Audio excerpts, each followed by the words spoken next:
Praise the Lord. ஆண்டவரும் இரட்சகருமாயிருக்கிற இயேசு கிறிஸ்துவின் நாமத்தில் உங்கள் யாவருக்கும் அன்பின் வாழ்த்துக்கள். நம்முடைய ஊழியத்தின் மூலமாய் நடைபெற்று கொண்டிருக்கிற எல்லா காரியங்களுக்காக நான் கர்த்தரை துதிக்கிறேன். இந்த திறப்பில் 6 மணி நேர ஜெப தரிசனத்தை ஆண்டவர் கொடுத்து செய்து வருகிற கிரியைகளுக்காக நான் தேவனை மகிமைப்படுத்துகிறேன். ரிச்சர்டனுக்காக, சகோதரி பிள்ளைகள், ஊழியத்தில் இணைந்திருக்கிற எல்லா தெய்வ பிள்ளைகளுக்காக நான் கர்த்தரை ஸ்தோத்திரிக்கிறேன். இன்னைக்கு காலை வேளையிலும் உங்களோடு கூட பேசும்படி ஆண்டவர் என்னை வழி நடத்தின ஒரு வேத பகுதியை நாம் வாசிக்க கேட்கலாம். ஓசியா தீர்க்க தரிசன புஸ்தகம் 6வது அதிகாரம் முதல் 2 வசனங்கள்.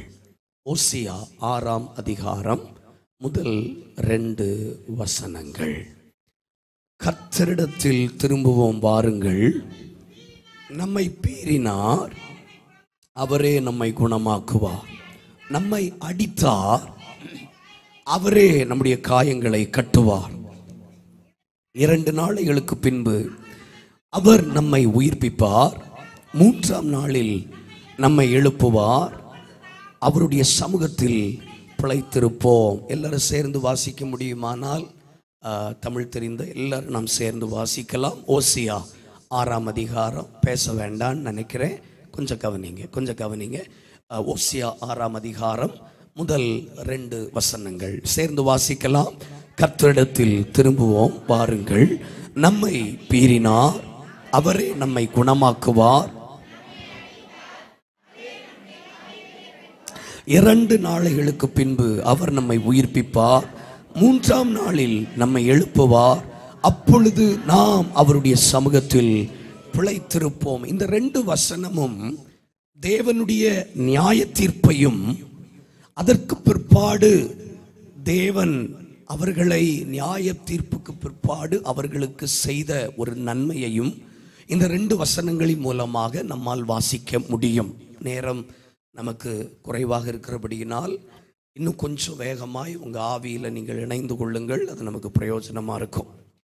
கர்த்தரிடத்தில் திரும்புவோம் வாருங்கள், அவர் நம்மை பீறினார், அவர் நம்மை நியாயம் தீர்த்தார். தேவனால் நியாயம் தீர்க்கப்படாத ஒரு தேசமோ, ஒரு பட்டணமோ, ஒரு கிராமமோ, ஒரு தனிநபரோ இல்லை. அந்த நியாய தீர்ப்புகளில் பல வித்தியாசங்கள் இருக்கத்தான் செய்கிறது. வேதாகமத்தின் நாட்களில் வாழ்ந்த பரிசுத்தவான்களுடைய வாழ்க்கையிலும் தேவனுடைய நியாய தீர்ப்புகள் வெளிப்பட்டதை நம்மால் மறுதலிக்க முடியாது.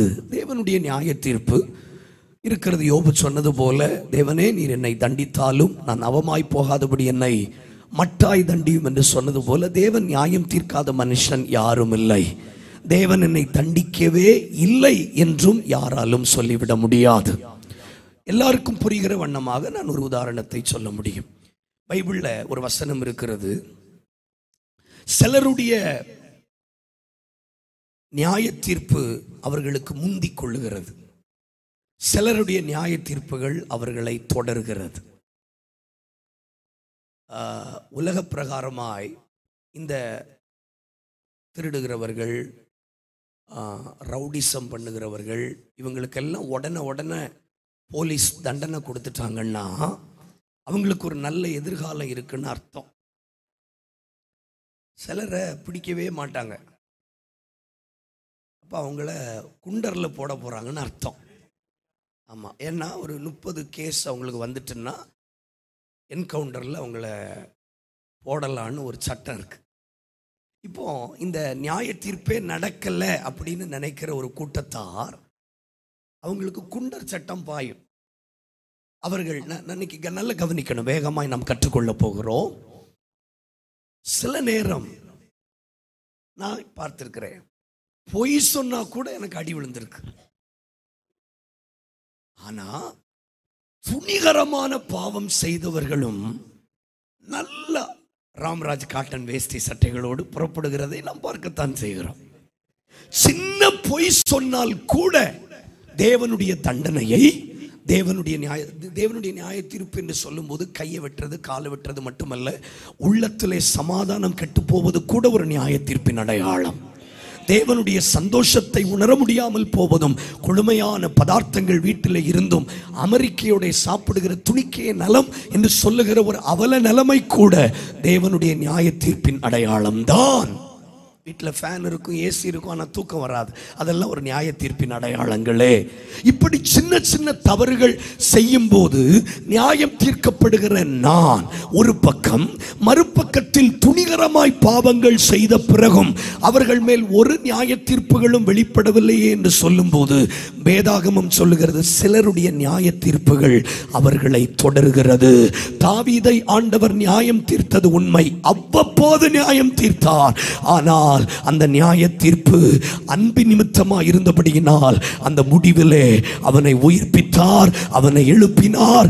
3ஆம் நாளில் அவருடைய சமூகத்தில் அவன் பிழைத்திருக்கும்படி கர்த்தர் செய்தார். இன்றைக்கு இந்த காலை வேளையில் பரிசுத்த ஆவியானவர் நம்மோடு கூட பேசுகிற வார்த்தைகளை திறந்த இருதயத்தோடு நாம் கேட்போமானால், அநேகரை நியாயம் தீர்க்கிறார் என்றால் நீங்கள் பயப்பட வேண்டிய அவசியமில்லை. அவர் கண்களிலே உங்களுக்கு கிருபை கிடைத்திருக்கிறது.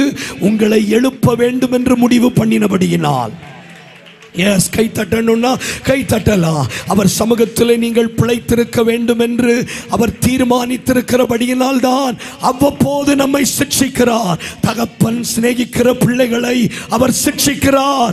நான் உங்களை சிக்ஷிக்கவில்லை என்றால் நீங்கள் வேசியின் பிள்ளைகளாயிருப்பீர்களே என்று ஆண்டவர் சொன்னது சத்தியமானால் ஒரு நிமிஷம் உங்க வலது கரங்களை உயர்த்துங்க. அவ்வப்போது கிடைக்கிற நியாய தீர்ப்புகளுக்காய் ஸ்தோத்திரம் பண்ணுங்க. வேடிக்கை பார்க்க வேண்டாம். அவ்வப்போது கிடைக்கிற நியாய தீர்ப்புகளுக்காய் ஸ்தோத்திரம் பண்ணுங்க. அவ்வப்போது நடக்கிற சில தண்டனைகளுக்காய் ஸ்தோத்திரம் பண்ணுங்க. சிம்சோனுக்கு உடனே நியாய தீர்ப்புகள் நடக்கவில்லை. அவன் நியாய தீர்ப்புகள் தொடர்ந்தது. ஒரே அடியில் அவன் விழுந்து போனான். கொஞ்சம் வாய்களை திறங்களே. என்ன நியாயம் தீர்க்கிறதை தாவீது சொல்றார். ஆண்டவர் என்ன நியாயம் தீர்த்தா, கொஞ்சம் விட்டு கொடுங்களேன். ஒரு 45 நிமிடங்கள் நாம் கற்றுக்கொள்ள போகிறோம். இருதயங்கள் திறக்கப்படட்டும். நிறைய பேர் வேடிக்கை பார்க்கறீங்க, சின்ன பிள்ளைங்க உட்பட எல்லாரும் கண்களை மூடலாம். எல்லாரும் வாய்களை திறங்களே. Thank you Jesus. காணாத ஆட்டின் பின்னே கர்த்தர் கண்ணீருடன் அலைந்தார். அன்போடு உன்னை அழைக்கின்றாரே, இன்றே திரும்பி நீ வா. அன்போடு உன்னை அழைக்கின்றாரே, இன்றே திரும்பி நீ. ஒரு வரியை மட்டும் பாடலாம். முள்ளும் புதரும் காடும் மலையும் உள்ள முளைதேசு தேடுகிறார். உள்ளும் புதரும் காடும் மலையும் உள்ள முளைதேசு தேடுகிறார். சிற்றினி சிக்கினதா சாத்தான் வலையில் நீ சிறையாகினார்.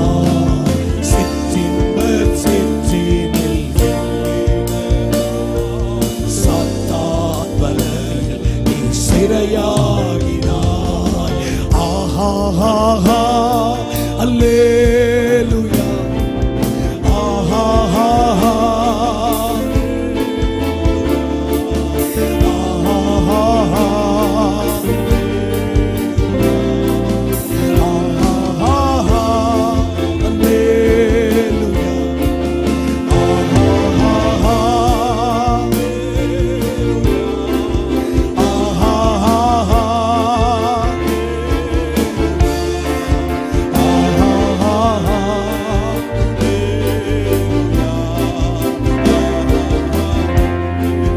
அன்போடு உன்னை அழைக்கின்றாரே, இன்றே திரும்பி நீ வா.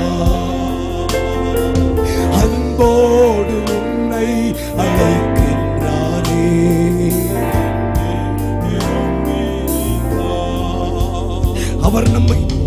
அவர் நம்மை பீறினார், அவர் நம்மை அடித்தார், ஆனாலும் என்னை குணமாக்குவார்.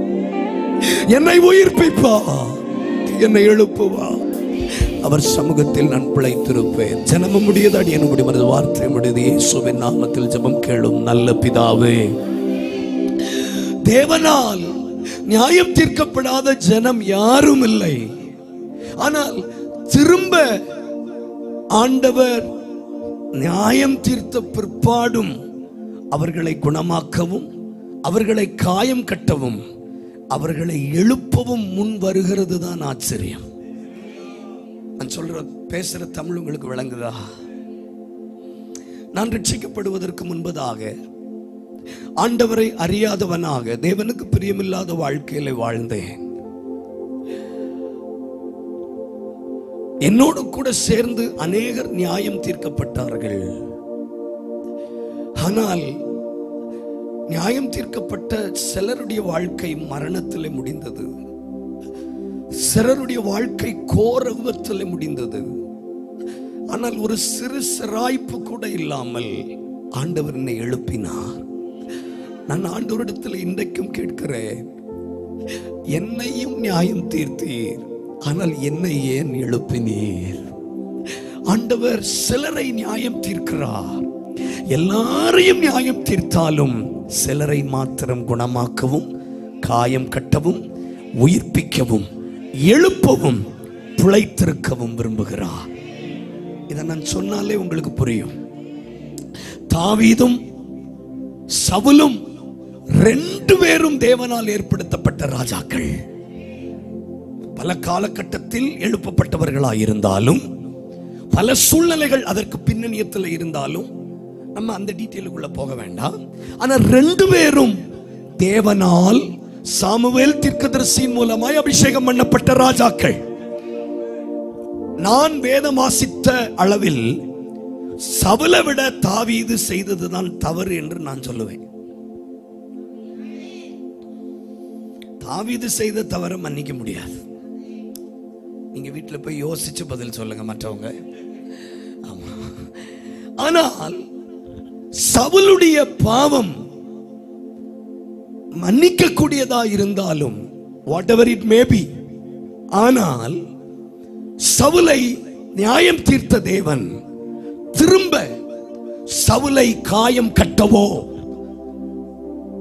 அவனை குணமாக்கவோ சாமுவேலை திரும்ப அனுப்பவே இல்லை. ஆனால் தாவீதினிடத்தில் திரும்ப திரும்ப குத்தகைக்கு எடுத்தது போல் சாமுவேலையும் நாத்தானையும் காத்தையும் அனுப்பி கொண்டே இருந்தார். நான் இயேசுவின் நாமத்தில் இந்த காலை வேளையில சொல்லுகிறேன், ஒருவரை எழுப்ப வேண்டும் என்று அவர் தீர்மானித்து விட்டால் எவ்வளவு உளையான சேற்றிலே அவர்கள் கிடந்தாலும் அவர்களை தேவன் எழுப்பி விடுவார். உங்க சிந்தனையில் இந்த ஜெபம் ஓடிக்கொண்டே இருக்கட்டும். என்னை ஏன் எழுப்பினீர்? அநேகரை எழுப்பாமல் விட்டுவிட்ட நீர் என்னை ஏன் எழுப்ப முன்வந்தீர்? ஒன்று ராஜாக்கள் 19ஆம் அதிகாரம் வாசிக்க வேண்டாம். ஒரு நாள் சாக வேண்டும் என்று கோரி சூரை செடிக்கு கீழே படுத்து கிடந்தான். வேதம் சூரை செடிக்கு கீழே ஏன் படுக்கணும்? அத்தி மரத்திற்கு கீழே படுத்திருக்கலாம், காட்டத்தி மரத்திற்கு கீழே படுத்திருக்கலாம், ஒலிவ மரத்திற்கு கீழே படுத்திருக்கலாம், வாதுமை மரத்திற்கு கீழே படுத்திருக்கலாம். சூரை செடிக்கு கீழே ஏன் படுக்க வேண்டும்? சூரை செடி என்றால் ஆங்கிலத்தில் ஜூனிப்பர் ட்ரீ என்று சொல்லுகிறார்கள். ஜூனிப்பர். இந்த சூரை செடிக்கு இருக்கிற ஒரு பிரத்யேகம், இந்த சூரை செடியிலிருந்து வெளிப்படக்கூடிய ஒரு விதமான விஷம் அந்த நபர்களை கொல்லும்.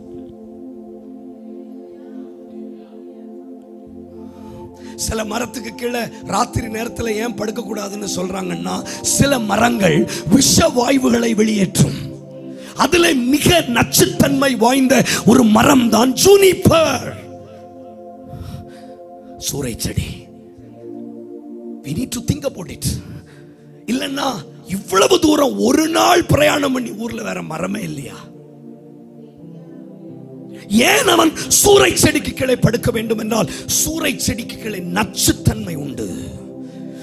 அது வெளிப்படுமானால் ஒரு மனுஷனை சில நிமிஷங்களுக்குள்ளே அவன் சுவாசத்தை கெடுத்து விடக்கூடிய வல்லமை உடையது. ஆனால் அதுக்கு கீழே படுத்து கிடந்தும் அவன் சாகவில்லை. எஸ், சாவுக்கேதுவானவைகளுக்குள் படுத்திருந்தாலும், நீ நெருஞ்சல்களுக்குள்ளே வாசமாயிருந்தாலும், முச்சடிகளுக்குள்ளே வாசமாயிருந்தாலும், கர்த்தருக்கு நாம தேவனு வைங்களே, அவைகள் செயல்படாது.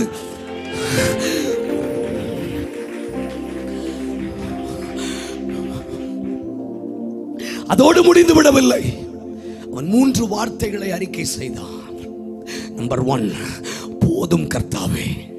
நம்பர் 2, என் பிதாக்களை பார்க்கிலும் நல்லவன் அல்ல. நம்பர் 3, என்னை எடுத்துக்கொள்ளும். சிம்சோன் இந்த ஜெபத்தை ஜெபித்த போது கர்த்தர் அவனை விட்டுட்டார். கேட்கல, வசனம் தெரிஞ்சாதான் நீங்க கூட வருவீங்க. இல்லைன்னா இது 7:30 மணி நாடகமா 8 மணி நாடகமானு தான் தோணும். என் கேள்வி, எனக்கு ஆச்சரியம் என்னன்னா, சிம்சோன் ஜெபித்தார், என்ன ஆண்டவரே என்னை நினைத்தருளும், என்னை பலப்படுத்தும்னு சொல்லி இன்னொரு ஜெபம் பண்ணினாரு. இந்த பெலிஸ்தியரோடு நான் சாவு விட்டுட்டார், சாவன் விட்டுட்டார். ஆனா என் கேள்வி, இந்த எலியாவும் சாக போறேன்னு சொல்லும் போது கொன்னு இருக்க வேண்டியதானே? நம்ம சொன்ன வாய்மொழிகளுக்கெல்லாம் நம்ம செத்து இப்ப 10 வருஷம் ஆயிருக்கணும். கேட்கல, முறைச்சு பார்க்காதீங்க. நம்ம குடும்ப பிரச்சனை இல்லை, நம்ம பொருளாதார நெருக்கடியில் நான் செத்துட்டா நல்லா இருக்கும்னு சொன்னவர்கள் சொல்லாதவர்கள் இல்லை, இல்லை, இல்லை, இல்லை. நான் உட்பட என் பலவீனத்தில் சொல்லியிருக்கிறேன், இஃப் பாசிபிள் என்னை சொஸ்தமாக்கி நீர் என்னை எடுத்துக்கொள்ளும். ஆனால் என் கேள்வி, எடுத்துக்கொள்ளும் என்று சொன்ன சிம்சோனை மறுபரிசீலனை செய்யாமல் பெலிஸ்தியர்களோடு சாவதற்கு ஒப்பு கொடுத்த தேவன், போதும் கர்த்தாவே எனஃப் என்று சொன்ன பிறகும், என்னை என் பிதாக்களை பார்க்கிலும் நல்லவன் அல்ல, என்னை எடுத்துக்கொள்ளும் என்று சொன்ன பிறகும், அவன் பக்கத்திலே ஒரு தழலில் சுடப்பட்ட ஒரு அடையையும் ஒரு பாத்திரத்திலே தண்ணீரை வைத்து அவன் விலாவிலே தட்டி அவனுக்கு கொடுத்த பிறகும் சாப்பிட்டு திரும்பவும் படுத்துக் கொண்டான். மறுபடியும் தூதன் விலாவிலே தட்டி, இதை நீ புசித்து குடி, நீ போக வேண்டிய தூரம் வெகு தூரம் என்று சொன்னான். எத்தனை பேருக்கு இந்த கேள்வி வருது? ஒரு கூட்டம் செத்து போறேன்னு சொல்லும் போது கர்த்தர் அவர்களை அப்படியே விட்டுவிடும் போது நான் எவ்வளவோ வேண்டாத அறிக்கைகள் செய்திருக்கிறேன். சில நேரம் தேவனை வேதனைப்படுத்தி இருக்கிறேன். எனக்கு ஆச்சரியம், தேவனை மறுதலித்து தேவனை சபிக்கவும் சத்தியம் பண்ணவும் தொடங்கின பேதுருவை மறுபடியும் திபேரியா கடற்கரையிலே சந்தித்து அவனை எழுப்ப முடியுமானால் 2 நிமிஷம் கை தட்டுங்க பார்க்கலாம். இதுதான் இரக்கம். எஸ், கைகளை தட்டுங்க பார்க்கலாம். கொஞ்சம் கைகளை தட்டுங்க, வாய்களை திறந்து ஆராதிக்கிறவர்கள் கொஞ்ச நேரம் மற்றவர்களோடு என் வார்த்தையை நீங்க கன்சிடர் பண்ணாம என்னை எழுப்பினீரே. அன்போடு உன்னை அழைக்கின்றாரே, இன்றே திரும்பி நீ வா. அன்போடு உன்னை மசுகதாலியஸ். எனக்கு இன்றைக்கும் அவரை விளங்கிக் கொள்ள முடியவில்லை. ஏன் சிலரை எழுப்புகிறார்? ஆண்டவர் எதற்காக நியமிக்கப்பட்டிருக்கிறார்? இயேசு கிறிஸ்து இந்த பூமியிலே அனுப்பப்பட்டதனுடைய 2 நோக்கங்கள் வேகமாக வாசிக்கலாம். லூக்கா 2:34. வசனத்தில் இல்லாத எதையும் நீங்க நம்ப வேண்டாம். லூக்கா 2:34. பின்னும் சிமியோன் ஆசீர்வதித்து தாயாகிய மரியாளை நோக்கி, இதோ அநேகருடைய இருதய சிந்தனைகள் வெளிப்படத்தக்கதாக இஸ்ரவேலில் அநேகர் விழுகிறதற்கும், நம்பர் 1, அநேகர் விழுகிறதற்கும் எழுந்திருக்கிறதற்கும் விரோதமாக பேசப்படும் அடையாளமாவதற்கும் இவர் நியமிக்கப்பட்டு. கை உயர்த்தி அல்லேலூயா. அப்ப இயேசு எதற்காக நியமிக்கப்பட்டிருக்கிறார்? சிலரை விழத்தள்ளுவதற்கும் சிலரை எழுப்புவதற்கும். இந்த வார்த்தையை சொல்லுங்க, சிலரை விழத்தள்ளுவதற்கும் சிலரை எழுப்புவதற்கும். I repeat again, சிலரை விழத்தள்ளுவதற்கும், சிலரை விழத்தள்ளுவதற்கும் சிலரை எழுப்புவதற்கும். சொல்லுங்களே, வசனம் தானே. சிலரை விழத்தள்ளுவதற்கும் சிலரை எழுப்புவதற்கும். இன்றைக்கு இந்த காலை ஆராதனையிலே யாரை வேண்டுமானாலும் அவர் விழத்தள்ளட்டும். என்னை எழுப்புவதற்காக அவர் நியமிக்கப்பட்டிருக்கிறார்.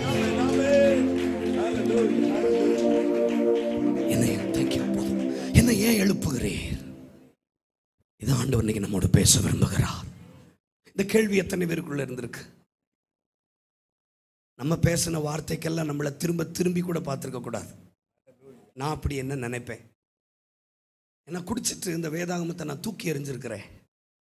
ஆனால் இந்த வேதாகமத்திலிருந்து தான் இன்னைக்கு எனக்கு வெளிப்பாடுகளை தர்றார். இந்த பைபிள் தான் என்ன உயர்த்திச்சுங்க, என்னை வேற எதுவும் உயர்த்தல. இந்த பைபிள் தான் என்ன உயர்த்திச்சு. என்னுடைய 9 வருஷ ஊழியத்தில் இந்த வசனத்தை மட்டும்தான் நான் உயர்த்துறேன். ஆனால் இந்த வேதாகமத்தை தூக்கி எறிஞ்ச என் கையில் இந்த வேதத்தின் மகத்துவங்களை எப்படி உங்களால் தர முடியுது? ஏன் போதும் கர்த்தாவே, என்னை எடுத்துக்கொள்ளும், என் பிதாக்களை பார்க்கிலும் நல்லவன் அல்லன்னு சொன்ன பிறகும் ஏன் அந்த மனுஷனை திரும்பவும் விலாவலை தட்டி எழுப்பினார் என்றால், உன்னை நான் எழுப்புறது காரணம் உனக்காக அல்ல, ஒரு ஆசகேலுக்காக, ஒரு எலிசாவுக்காக, ஒரு ஏகோவுக்காக. இந்த நிஜம் டிவியை கர்த்தர் அநேகர் மத்தியில் எழுப்பி இருக்கிறார், ஆனால் உங்களுக்காக அல்ல, அநேக ஆசகேலுகளுக்காக, அநேக ஏகுக்களுக்காக. இப்படி சொல்லுங்க, எதிர்காலத்தை மனதில் வைத்து சொல்லிட்டீங்கன்னாலும் சொல்லுங்க, எதிர்காலத்தை மனதிலே வைத்து. நல்ல காலத்திலேயே கொஞ்சம் லேட்டாக தான் முடிப்பேன். அண்ணன் வேற எடுத்துக்கோங்கன்னு சொல்லியிருக்காங்க. ஆமாம், ஆமாம், சரி. பொழுது விடுகிறது நாம் போட்டோன்னு நீங்கள் சொன்னாலும் இந்த தூதன் விட மாட்டேன். கை உயர்த்துங்க. என்னை ஏன் எழுப்புகிறீர்? கொஞ்சம் விட்டு கொடுங்களேன், கொஞ்சம் விட்டு கொடுங்க. என்னை ஏன் எழுப்புகிறார்? கொஞ்சம் என்னை ஏன் எழுப்புகிறீர்? என்னை ஏன் எழுப்புகிறீர்? ஒரு 7 காரணங்களுக்காக வேதாகமத்தில் ஆண்டவர் சிலரை எழுப்புகிறார். அந்த 7 காரணங்களில் ஏதோ ஒரு காரணம் உங்களுக்குள் இருந்தால் எனஃப், நீங்கள் எழுப்பப்படுவீர்கள். எழுப்பப்பட்ட 7 reasons. நம்பர் 1, முதல் காரணம் ஏன் எழுப்புகிறார் வாசிக்கலாம். ரோமர் 8ஆம் அதிகாரம் 30வது வசனம். ரோமர் 8:30. ரோமர் எவர்களை முன்குறித்தாரோ அவர்களை அழைத்தும் இருக்கிறார். எவர்களை அழைத்தாரோ அவர்களை நீதிமான்கள் நீதிமான்களாக்கியும் இருக்கிறார். எவர்களை நீதிமான்கள் ஆக்கினாரோ அவர்களை மகிமைப்படுத்தியும் இருக்கிறார். கை உயர்த்தி ஆமென். அப்ப யாரை முன்குறிக்கிறாரோ, முன்குறிக்கிற இடம் எரேமியா 1:5 வாசிக்க வேண்டாம். தாயின் கருவிலே நீ உருவாவதற்கு முன்பதாகவே உன்னை ஜாதிகளுக்கு தீர்க்கதரிசியாக நான் அபிஷேகம் பண்ணினேன் என்று எரேமியாவுக்கு சொல்லுகிறார். சின்ன பிள்ளைங்க நாடியில கை வைக்காதீங்க, அவ்வளவு கஷ்டமா இருக்கா? அப்ப யாரை முன்குறிக்கிறாரோ அவர்களை அழைத்தும் இருக்கிறார். அழைத்தவர்களை நீதிமானாய் மாற்றி இருக்கிறார், அவர்களை மகிமைப்படுத்தி இருக்கிறார். அப்போ இந்த 4 வார்த்தைக்கும் ஒரே வார்த்தை கொடுக்க வேண்டுமானால் தெரிந்து கொள்ளப்பட்டவர்கள், சோசன், தெரிந்து கொள்ளப்பட்டவர்கள். எல்லாரும் புரிந்து கொள்ளணுங்கிறதுக்காக ஏன் இன்ஜின்ல வேக கட்டுப்பாட்டு கருவி பொருத்தி நான் பேசுறேன். ஸ்கூல் பஸ்ஸுக்கு பின்னாடி பார்த்துருக்கீங்களா? போட்டிருக்கோம், ஆனால் அவங்க தான் வேகமா போவாங்க, ரொம்ப வேகமா. அந்த மஞ்சள் கலர் வண்டியை நம்பவே கூடாது, அதான் ரொம்ப போகுது வேகமா இப்போ. ஆனால் பின்னாடி போட்டிருப்பாங்க வேக கட்டுப்பாட்டு கருவி பொருத்தப்பட்டுள்ளது. தெரிந்து கொள்ளப்பட்டவர்களை அவர் எழுப்புகிறார். 12 கோல்களை ஆசரிப்பு கூடாரத்தில் நட்டு வைத்தார்கள். ஆனால் என்னாகமம் 17:5 வாசிக்கிறோம், நான் தெரிந்து கொண்டவனுடைய கோல் துளிர்க்கும். கை உயர்த்தி ஒரு ஆமென் சொல்லுங்களே. மற்ற 12 கோல்களிலும் 11 கோல்களை எழுப்பாத தேவன் தெரிந்து கொள்ளப்பட்ட ஒரு கோலை எழுப்பினார். கவனிங்க, எவ்வளவு லகுவாக நாம் கற்றுக்கொள்ள முடியுமோ நாம் கற்றுக்கொள்வோம். விஷயம், நாம் சத்தியத்தை அறிந்து கொள்ள வேண்டும். நான் தெரிந்து கொள்ளப்பட்டவனானால் கர்த்தர் என்னை எழுப்புவார். உங்களுக்கு தெரியாம இருக்கலாம், ஒருவேளை தாயின் கருவிலேயே தேவராஜ்யத்திற்காக நீங்கள் தெரிந்து கொள்ளப்பட்டிருப்பீர்களானால் பிரசங்கிப்பதற்கு மாத்திரமல்ல, ஆராதிப்பதற்கு மாத்திரமல்ல, தேவனுடைய ராஜ்யத்தில் ஏதோ ஒரு செங்கல் எடுத்து வைப்பதற்கு உங்கள் மூலமாக கர்த்தர் உங்களை தெரிந்து கொண்டிருப்பாரானால் நிச்சயமாய் நீங்கள் எவ்வளவு மறுதலித்தாலும், எவ்வளவு பின்வாங்கி போனாலும் கர்த்தர் உங்களை ஒரு காலகட்டத்தில் உங்களை துளிர்க்க பண்ணுவார், உங்களை எழும்ப பண்ணுவார். இந்த வார்த்தையை சொல்லுங்க, இந்த வார்த்தையை சொல்லுங்களேன், எழும்ப பண்ணுவார். அதனால தான் உங்க கண் கூட நீங்க பாருங்க, கொலை செய்த பிற்பாடும் அந்த கொலைகாரனுடைய கையை வைத்து கொலை செய்யாதிருப்பாயாக எழுத வச்சார். ஏன்னா தெரிந்து கொண்டுட்டேனே, தெரிந்து. ஆனா ஆனா அடி உண்டு. இதையும் சொல்லிடுறான். நான் இதை பதிவு செய்யணும் இல்ல, அடி உண்டு வச்சு செஞ்சிருவார். செஞ்சுட்டு அப்புறம் அதை கை வச்சு எழுதுவார். கொலை செய்யாதிருப்பாயாக. அப்போ சத்தமா சொல்லுங்க, தெரிந்து கொள்ளப்பட்டவர்களானால், எல்லாரும் சொல்லுங்க தகப்பன்மார், தெரிந்து கொள்ளப்பட்டவர்களானால் நிச்சயமாய் எழுப்புவார். வாசிக்கலாம் இப்போ இரண்டாவது யோவான் 11:4 சீக்கிரம். யோவான் 11:4 யோவான் 11:4. இயேசு அதை கேட்டபொழுது இந்த வியாதி மரணத்துக்கு ஏதுவாயிராமல் தேவனுடைய மகிமை விளங்குவதற்கு ஏதுவாயிருக்கிறது. நல்ல கவனிங்க. நம்மை எழுப்பப்படும் போது அவர் நாம மகிமைப்படுமானால், யாரையெல்லாம் எழுப்பினால் அவர் மகிமைப்படுவாரோ அவர்கள் எழுப்பப்படுவதற்கு தகுதி பெற்றவர்கள். உங்க தொழில், உங்க வாழ்க்கை, whatever it may be, உங்களை எழுப்பினால் அவர் நாம மகிமைப்படுமானால் நிச்சயமாய் நம்மை எழுப்புவார். சிலரை எழுப்புனா சொல்லுவாங்க, அரவிந்த் கண் ஆஸ்பத்திரிக்கு போங்கன்னு சொல்லுவாங்க. ஆண்டவர் பாப்பார், இவங்களுக்கு அடுத்த தடவை கண்ணு சரியில்லாம வந்தா இவங்களை எழுப்பக்கூடாது. சிலருக்கு கால் வலி சரியாயிட்டுன்னு அவங்ககிட்ட சொல்லுவாங்க, நீங்க மயிலாடிக்கு போங்கன்னு சொல்லுவாங்க. ஆண்டவர் சொல்ல, அடுத்த கால் வலி யாராமையா போகும், அப்ப பார்த்துக்கிறேன்.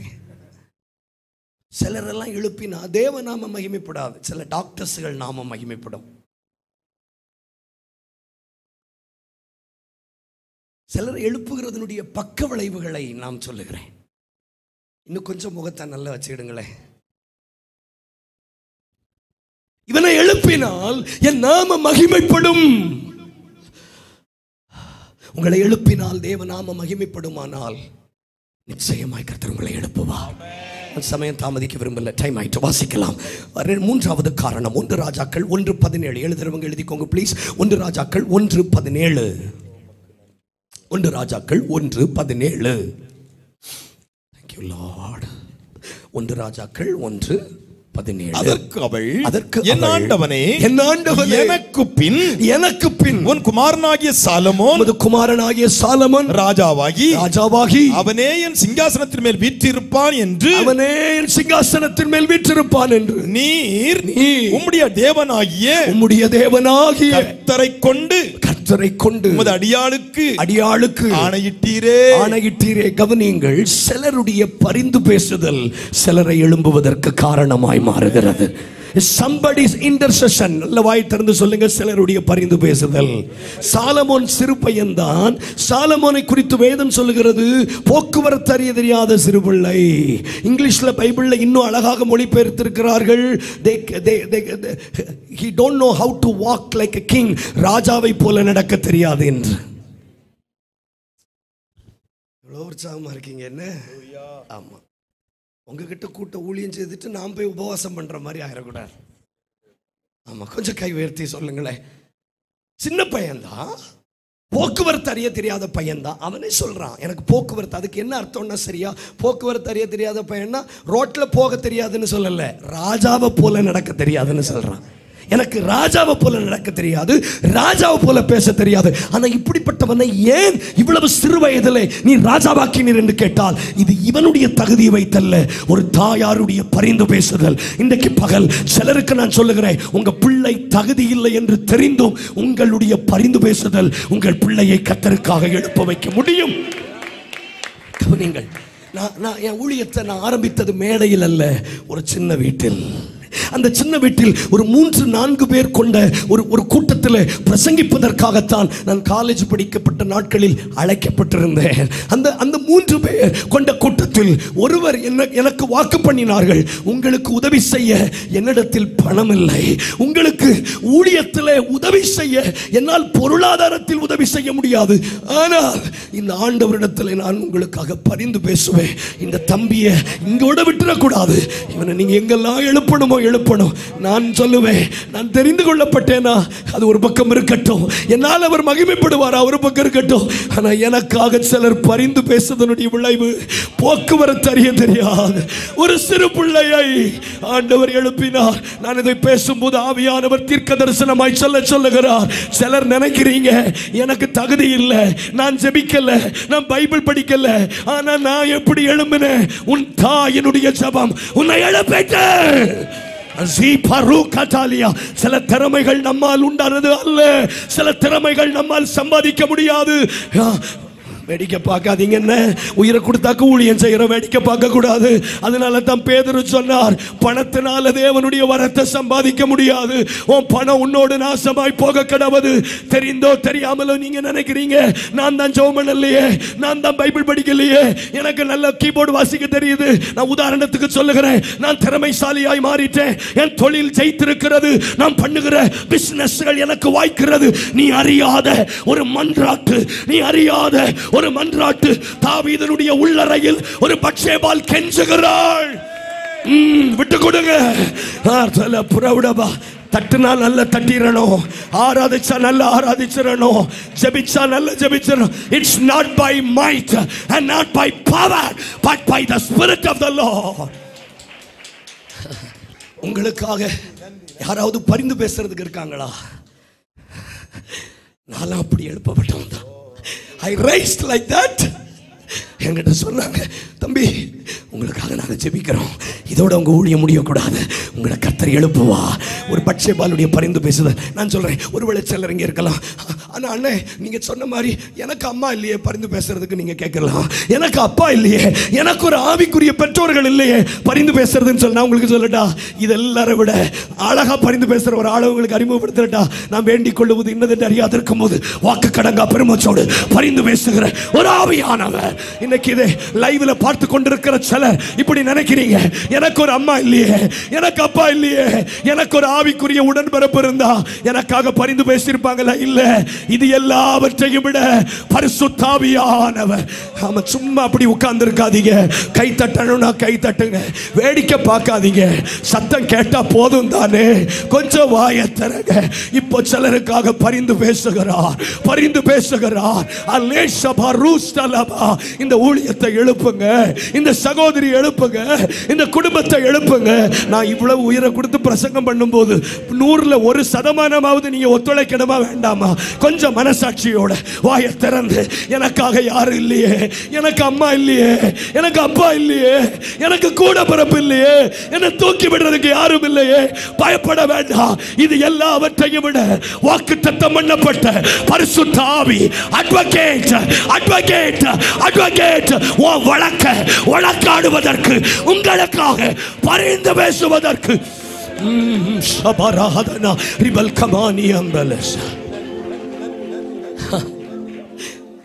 அப்படி ஒரு ஆள் உங்களுக்கு இருந்துட்டா போதும், அது ஏக்கர் கணக்கில் சொத்தை விட மதிப்பு ஜாஸ்தி. உங்க பேரை சொல்லி இந்த பிள்ளை எழுப்பிருங்கப்பா, சத்தியத்துக்கு தூணா எழுப்பிருங்கப்பா, ஆராதனைக்காக எழுப்போம், சுவிசேஷத்துக்காக எழுப்போம். ஒரு தாயார் கண்ணீர் விட்டுட்டா போதும். Finish, finish. நம்பர் 1 என்ன பேசணும்? தெரிந்து கொள்ளப்பட்டவர்களை எழுப்புகிறார். 2 மகிமைப்படுவார் என்று நம்பி எழுப்புகிறார். 3 பரிந்து பேசுகிறவர்களுக்காக. பணம் இல்லைங்க விஷயம். நிறைய பேர் இப்படி சொல்லிட்டே இருக்கோம், பணம் இருந்தா நாய் கூட மதிக்கும். கூட்டம் முடிஞ்சோன்னு ஒரு 500 ரூபா தரேன், வெளியில 2 நாயின் இருக்கு, போய் கொடுங்க, அது கடிக்கத்தான் செய்யும். நம்ம தமிழ்நாட்டில் ஒரு பழமொழி இருக்கு, பணம் இருந்தா நாய் கூட மதிக்கும், பணம் இருந்தா பணம் கூட எழும்புன்னு சொல்லுவாங்க. கல்லறையில் போய் ஆளுக்கு ஒரு 1000 ரூபா கட்டு தரேன், போய் போடுங்களேன். சும்மா பேசக்கூடாது. யாருக்குங்க வேணும் பணம்? பணம் இல்லை, பணம் இல்லை விஷயம். பணம் எல்லாவற்றுக்கும் உதவும். எனக்கு ஆண்டவர் பணத்தை பற்றி சொல்லி தந்தது, பணங்கிறது டிக்கெட் மாதிரி. பிரயாணம் முடிஞ்சோன்னு தூக்கி போட்டுருணும். சொல்லுங்க, பக்கத்தில் பார்த்து சொல்லுங்க. சிலர் பர்ஸில் இப்பவும் போன வாரம் போன டவுன் பஸ்ஸில் உள்ள டிக்கெட் வச்சிருக்கீங்க. என்னத்துக்கு? எனக்கு ஒரு அத்தை உண்டு, டிக்கெட் அந்த வாட்சு கடையில் வைப்பாங்க. வாட்சு கடையில் சேமித்து வைக்கிற டிக்கெட்டுகள், பர்ஸுகளில் சேமித்து வைக்கிற டிக்கெட்டுகள்.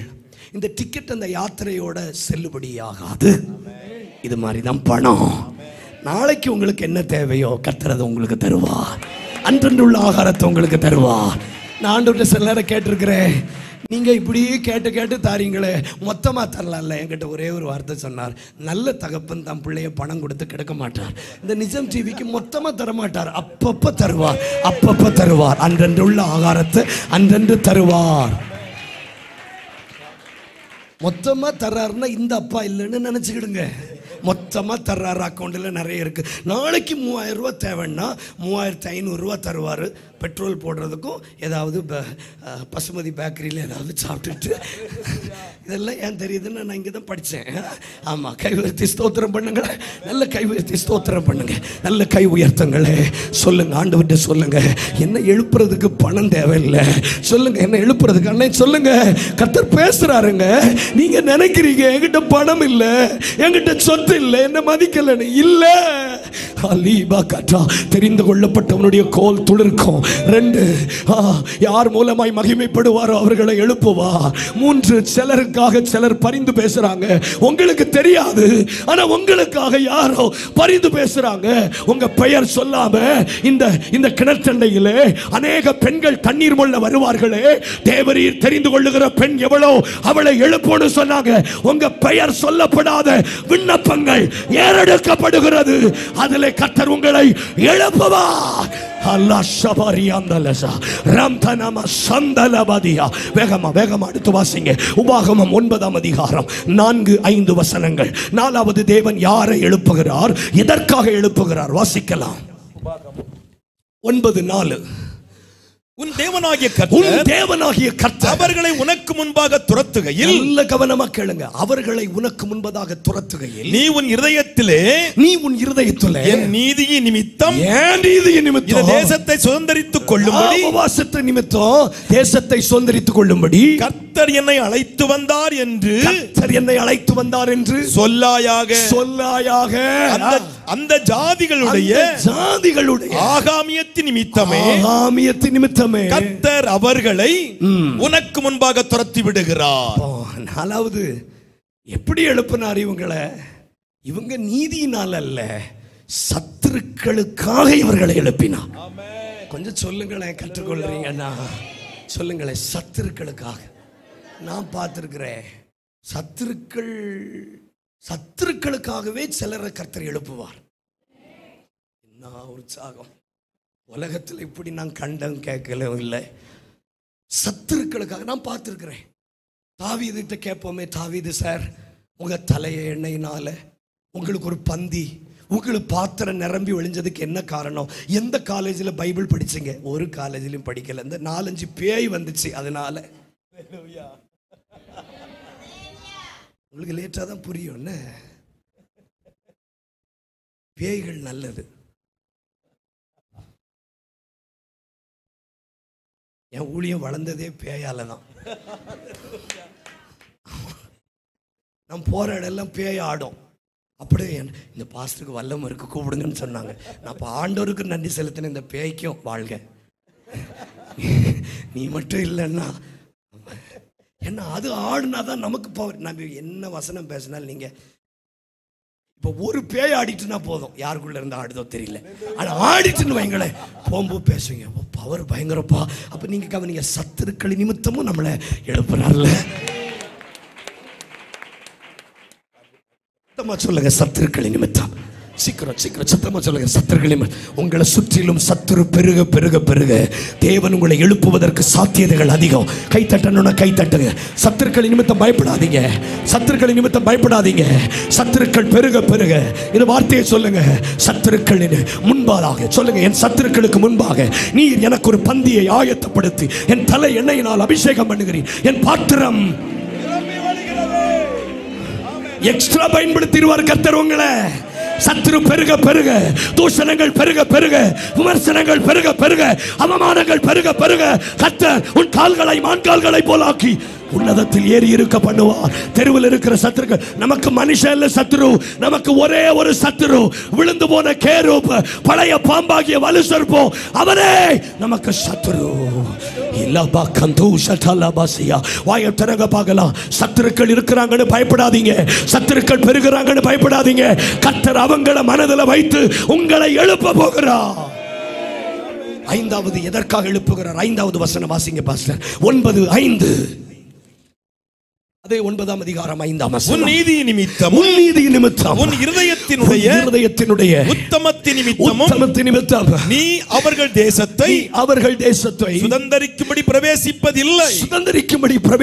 இல்லை. அந்த ஜாதிகளுடைய ஆகாமியத்தின் நிமித்தமும் ஆபிரகாம், நல்ல கவனிங்க, ஆபிரகாம், ஈசாக்கு, யாக்கோபு என்னும் உன் பிதாக்களுக்கு கர்த்தர் ஆணையிட்டு சொன்ன வார்த்தையை நிறைவேற்றும்படியாக உன் தேவனாகிய கர்த்தர் அவர்களை உனக்கு முன்பாக துரத்தி விடுகிறார். அப்போ 5வது ஆணையிட்டது நிமித்தம் கை தட்டுங்க பார்க்கலாம். வாக்கு பண்ணிட்டேன், பிதாக்களுக்கு வாக்கு பண்ணிட்டேன், ஆபிரகாமுக்கு வாக்கு பண்ணிட்டேன், ஈசாக்குக்கு வாக்கு பண்ணிட்டேன், சொல்லுங்க, யாக்கோபுக்கு வாக்கு பண்ணிட்டேன். வாக்கு தத்தத்தின் நிமித்தம் ஆண்டவர் சிலரை எழுப்புகிறார். 6வது காரணம், வேகமாய் வாசிக்கலாம். யோவான் 6ஆம் அதிகாரம் 54. இதெல்லாம் நமக்கு ஆதாரங்கள். ஜீவ வசனங்களை பிடித்துக் கொள்ளுவோம். 6:54. என் மாம்சத்தை புசித்து என் இரத்தத்தை பானம் பண்ணுகிறவனுக்கு நித்திய ஜீவன் உண்டு. கடைசி வார்த்தை, நான் அவனை எழுப்புவேன். எதற்காக எழுப்புகிறார்? திருவிருந்தில் பங்கு பெறீங்களா? இயேசுவின் ரத்தத்திலையும் மாம்சத்திலையும் உங்களுக்கு பங்கு இருக்கா? வெறுமனே பிரெட்டையும் திராட்சை ரசத்தையும் குடிக்கிறது மட்டும் திருவிருந்தல்ல. என் மரணத்தை நினைவு கூறுதல் தான் திருவிருந்து. இயேசு எனக்காக மரித்தார். இயேசு எனக்காக மரித்ததினால் நான் நீதிமானாக்கப்பட்டேன். எனக்கு சமாதானத்தை உண்டாக்குகிற ஆக்கினை அவர் மேல் விழுந்தது. இதையெல்லாம் நீங்க நினைவு கூறுவீர்களானால் நீங்கள் எழுப்பப்படுவதற்கு தகுதி பெறுகிறீர்கள் என்று அர்த்தம். என் பணத்தினால் அல்ல, என் திறமையினால் அல்ல, அவர் எனக்காக மரித்ததினாலே. சத்தமா சொல்லுங்க. ஈசாக்குக்கு பதிலாக ஒரு ஆட்டுக்கடா பலியிடப்பட்டதனாலதான் என் பிள்ளை காப்பாற்றப்பட்டுச்சு. அந்த விபத்துல என் பிள்ளைக்கு தலை உடையாம இருந்துச்சு. நீங்க அதை சொல்லணும். 6வது அடையாளம், இந்த அப்பத்தை புசித்து இந்த இரத்தத்தை பானம் பண்ணுகிறவனை நான் எழுப்புவேன். காம்ப்ரமைஸ் பண்ணாதீங்க. ஆண்டவருடைய பந்தியில காம்ப்ரமைஸ் பண்ணாதீங்க. மாதத்தில் ஒரு நாள் திருவிருந்து, அந்த திருவிருந்துக்காக மாத்திரம் அல்ல. அநேகர் திருவிருந்தை கனம் செலுத்துகிறது இல்லை, அநேகர் திருவிருந்தை மதிப்பது இல்லை, அநேகர் திருவிருந்தை மெச்சிக்கொள்ளுவதில்லை. ஆனால் நான் இயேசுவின் நாமத்தில் உங்களுக்கு சொல்லுகிறேன், இந்த அப்பத்தை புசித்து இந்த இரத்தத்தை பானம் பண்ணுகிறவனுக்குள்ளே நித்திய ஜீவன் உண்டு. அவனை நான் எழுப்புவேன். ஆண்டவருடைய மரணத்தை என்னை நினைவு கூறும்படி இதை செய்யுங்கள். வெறுமனே பிரெட்டையும் ரசத்தையும் வாங்கி குடிச்சிட்டு போறது இல்லை, அவருடைய பாடுகளை நினைவு கூறணும். அது உங்களை எழுப்புவதற்கு வாய்ப்பா இருக்கும். நீங்க சொல்லணும், ஆண்டவரே நீங்க, அதான் பவுல் சொல்றார், நீதியானது நியாயப்பிரமாணத்தினாலே வருமானால் கிறிஸ்து மரித்தது வீணா இருக்குமேன்னு சொல்றாரு. தூங்காதீங்க, கொஞ்சம் கவனமா கேளுங்க. நான் உங்களை பார்த்து இயேசுவின் நாமத்தில் சொல்றேன், ஆண்டவர் உங்களை எழுப்புவதற்கு 6வது தகுதி, கர்த்தர் நமக்காகப்பட்ட பாடுகளை நீங்கள் தியானிக்கணும். நான் இப்படி இருக்கிறதுக்காக நீங்க மரிச்சிங்களான்னு அவர்கிட்ட கேட்டுட்டீங்கன்னா அவருக்கு கோபம் வந்துடும். கேட்கல உங்களுக்கு. நான் இப்படி அவமானப்படுறதுக்கா நீங்க சிலுவையில் அவமானப்பட்டீங்கன்னு கேளுங்க. நான் இப்படி தலை குனியறதுக்கா நீங்க சிலுவையில் தலை குனிஞ்சிங்க. நீங்க அந்த கேடு அடைஞ்சது நான் அந்த கேடு அடைவதற்கா, நீங்க அந்த கேடு அடைஞ்சது நான் வாழ்றதுக்காக தானே சொல்லி பாருங்க. உங்களை கர்த்தர் எழுப்புவா. சொல்லணும்.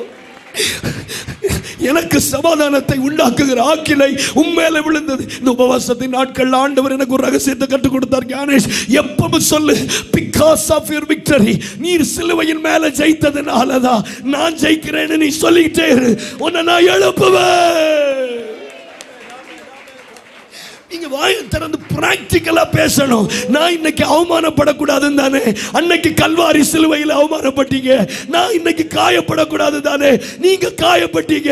அப்ப நான் ஏன் இந்த பாதையில போகணும்னு நீங்க கேட்டு பாருங்க. உங்களை கிறிஸ்துவை மரித்தோரிலிருந்து எழுப்பின அதே ஆவியானவர். 7வது தகுதி ரொம்ப ஆச்சரியமானது. வாசிக்கலாம். 2 ராஜாக்கள் 13:21. கர்த்தருக்கு மகிமை உண்டாகட்டும். 2 ராஜாக்கள் 13:21. 2 ராஜாக்கள் 13:21. அப்பொழுது அவர்கள் ஒரு மனுஷனை அடக்கம் பண்ண போகையில் அந்த தண்டை கண்டு அந்த மனுஷனை எலிசாவின் கல்லறையில் போட்டார்கள். போட்டதும் போட்டாங்க, கண்ட கல்லறையிலும் போடல, எலிசாவினுடைய கல்லறை எண்டையில் போட்டார்கள்.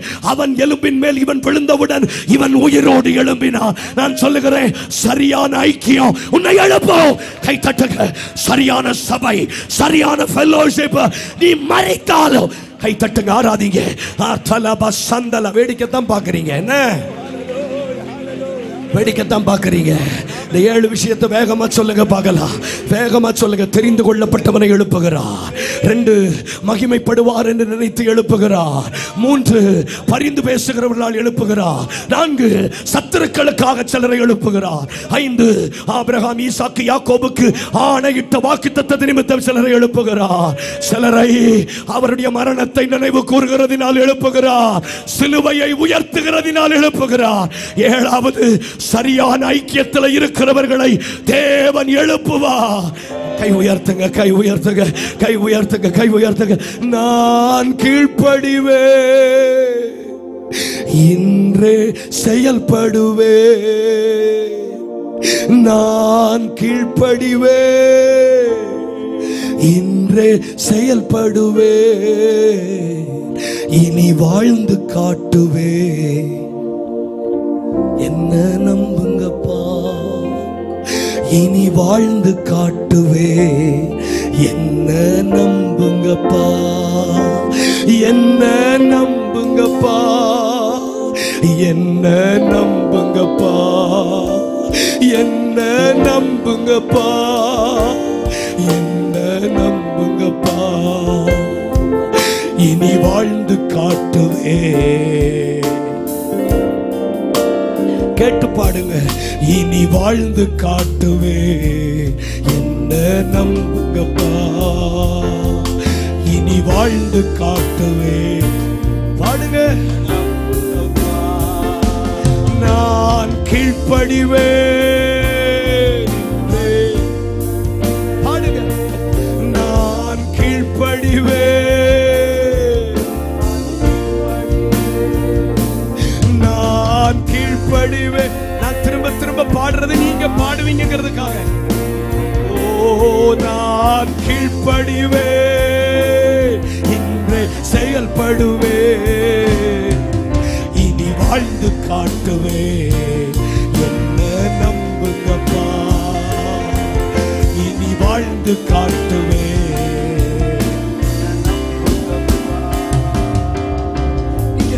நீங்க புரிஞ்சுக்கிடுங்க. தேவன் ஒரு நபரை, ஐயா இங்க கவனிங்க, தேவன் ஒரு நபரை சும்மா எழுப்புறது இல்ல. ஐயா கொஞ்சம் கவனிக்கிறீங்களா? கவனிங்க. ஒரு வெளிப்பாடு ஆண்டவற்றை வாங்குறதுக்கு பெருமைக்காக சொல்லல. சில நேரம் எங்களை பிழிகிறார். It's not easy. கையெடுத்து கேட்கிறேன், சும்மா கிடைக்காது, சும்மா கிடைக்காது, சும்மா கிடைக்காது. சட்னி சாம்பார் இலவசம், இட்லி பைசா கொடுத்தா வாங்கணும். எதுவும் சும்மா கிடைக்காது. என்ன எல்லாரையும் ஒரு எழுப்பல்ல. எனக்கு ஆச்சரியம். ஒரே ஆசரிப்பு கூடாரத்தில் 2 படுத்துக் கொண்டார்கள். ஒருவன் ஏலி, ஒருவன் சாமுவேல். ஏலியை நல்லா தூங்க விட்டுட்டு சாமுவேல் எழுப்பினார். நான் கேட்கிறேன், ஏலி எழுப்பியிருக்கலாம் இல்ல, ஏன் இந்த சின்ன பையனை எழுப்புறீங்க? எப்ப அவனை எழுப்புனா அவன் பிள்ளைகளுக்காக, இவனை எழுப்புனா இவன் தேசத்துக்காக. கை தட்டணும்.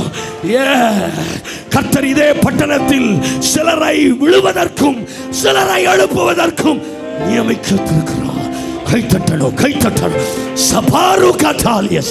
கை தட்டுங்க, கை தட்டுங்க. உயிர் உள்ளவர்கள் ஆராதிக்கலாம். கவனிங்க. எங்க வீட்டில் உள்ள கதையை சொல்றேன். எங்க அம்மா அவ்வளவு சீக்கிரத்தில் என்னை எங்க அப்பாவை எழுப்ப மாட்டாங்க. என்ன எங்களை எழுப்புனா டீ கேட்போம். ஆனா என் தம்பி எழுப்புனா பால் வாங்கிட்டு வருவான். இப்ப எங்க அம்மாவுக்கு முடிவெடுத்துட்டாங்க, மூத்தவனையும் எழுப்பக்கூடாது, இந்த மூத்தவனை பெத்தவரையும் எழுப்பக்கூடாது, இந்த கடைசியில் உள்ளவனை எழுப்பலாம். ஏன்னா இவனை எழுப்புனா இவன் நமக்கு பிரயோஜனமா இருப்பான். இவங்க 2 பேரும் எழுப்புனா காப்பி கேட்பாங்க, 8:30க்கே தோசை கேட்பாங்க. கேட்கல. இன்னைக்கு சிலரெல்லாம் குடும்பத்தில் ஏன் எழுப்பலன்னு புரிஞ்சுக்கிடுங்க.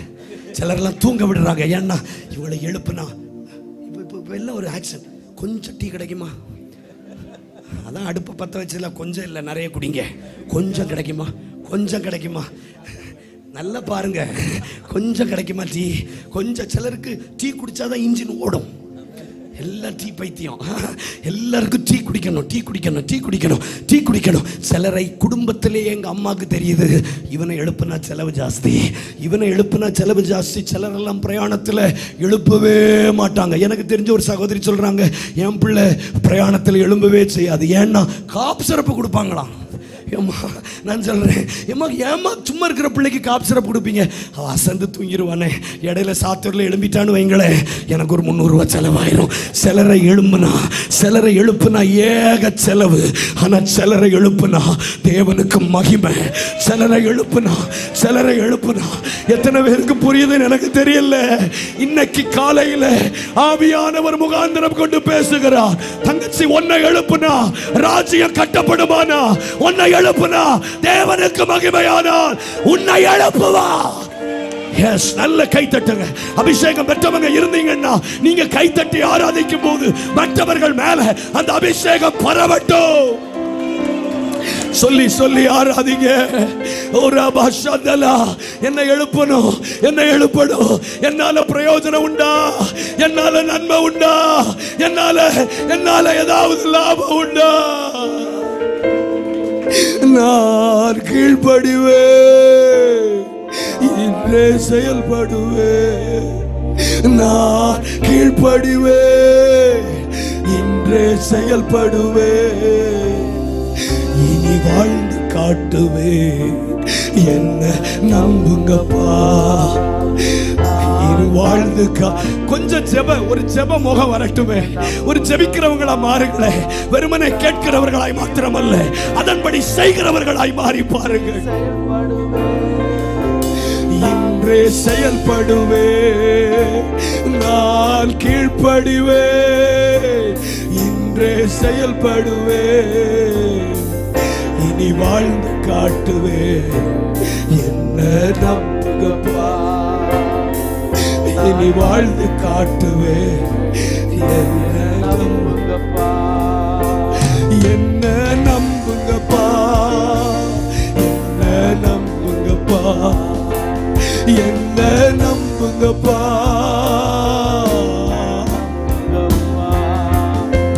நான் வாழ்ந்து காட்டுவே, என்ன நம்புங்கப்பா. நான் வாழ்ந்து காட்டுவே.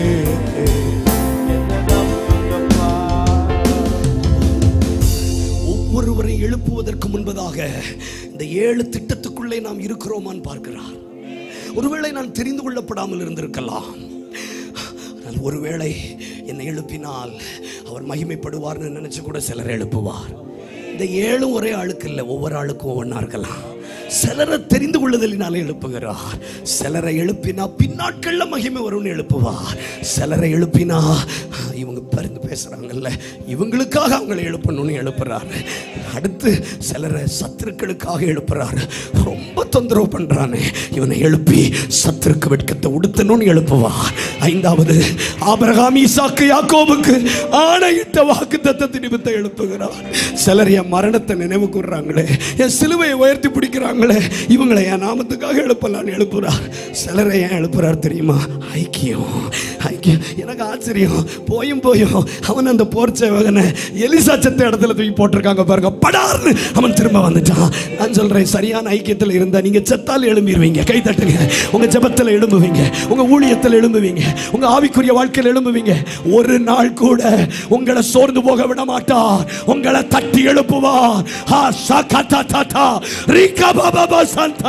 நல்ல நல்ல நல்ல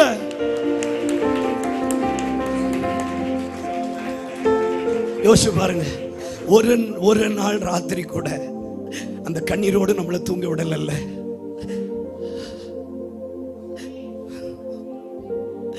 அந்த ராத்திரி சாகிறதுக்கு முன்னாடி ஏதோ ஒரு சாட்சி நம்மளை உயிர்ப்பிக்குது இல்ல, நம்மளை எழுப்பதில்லை.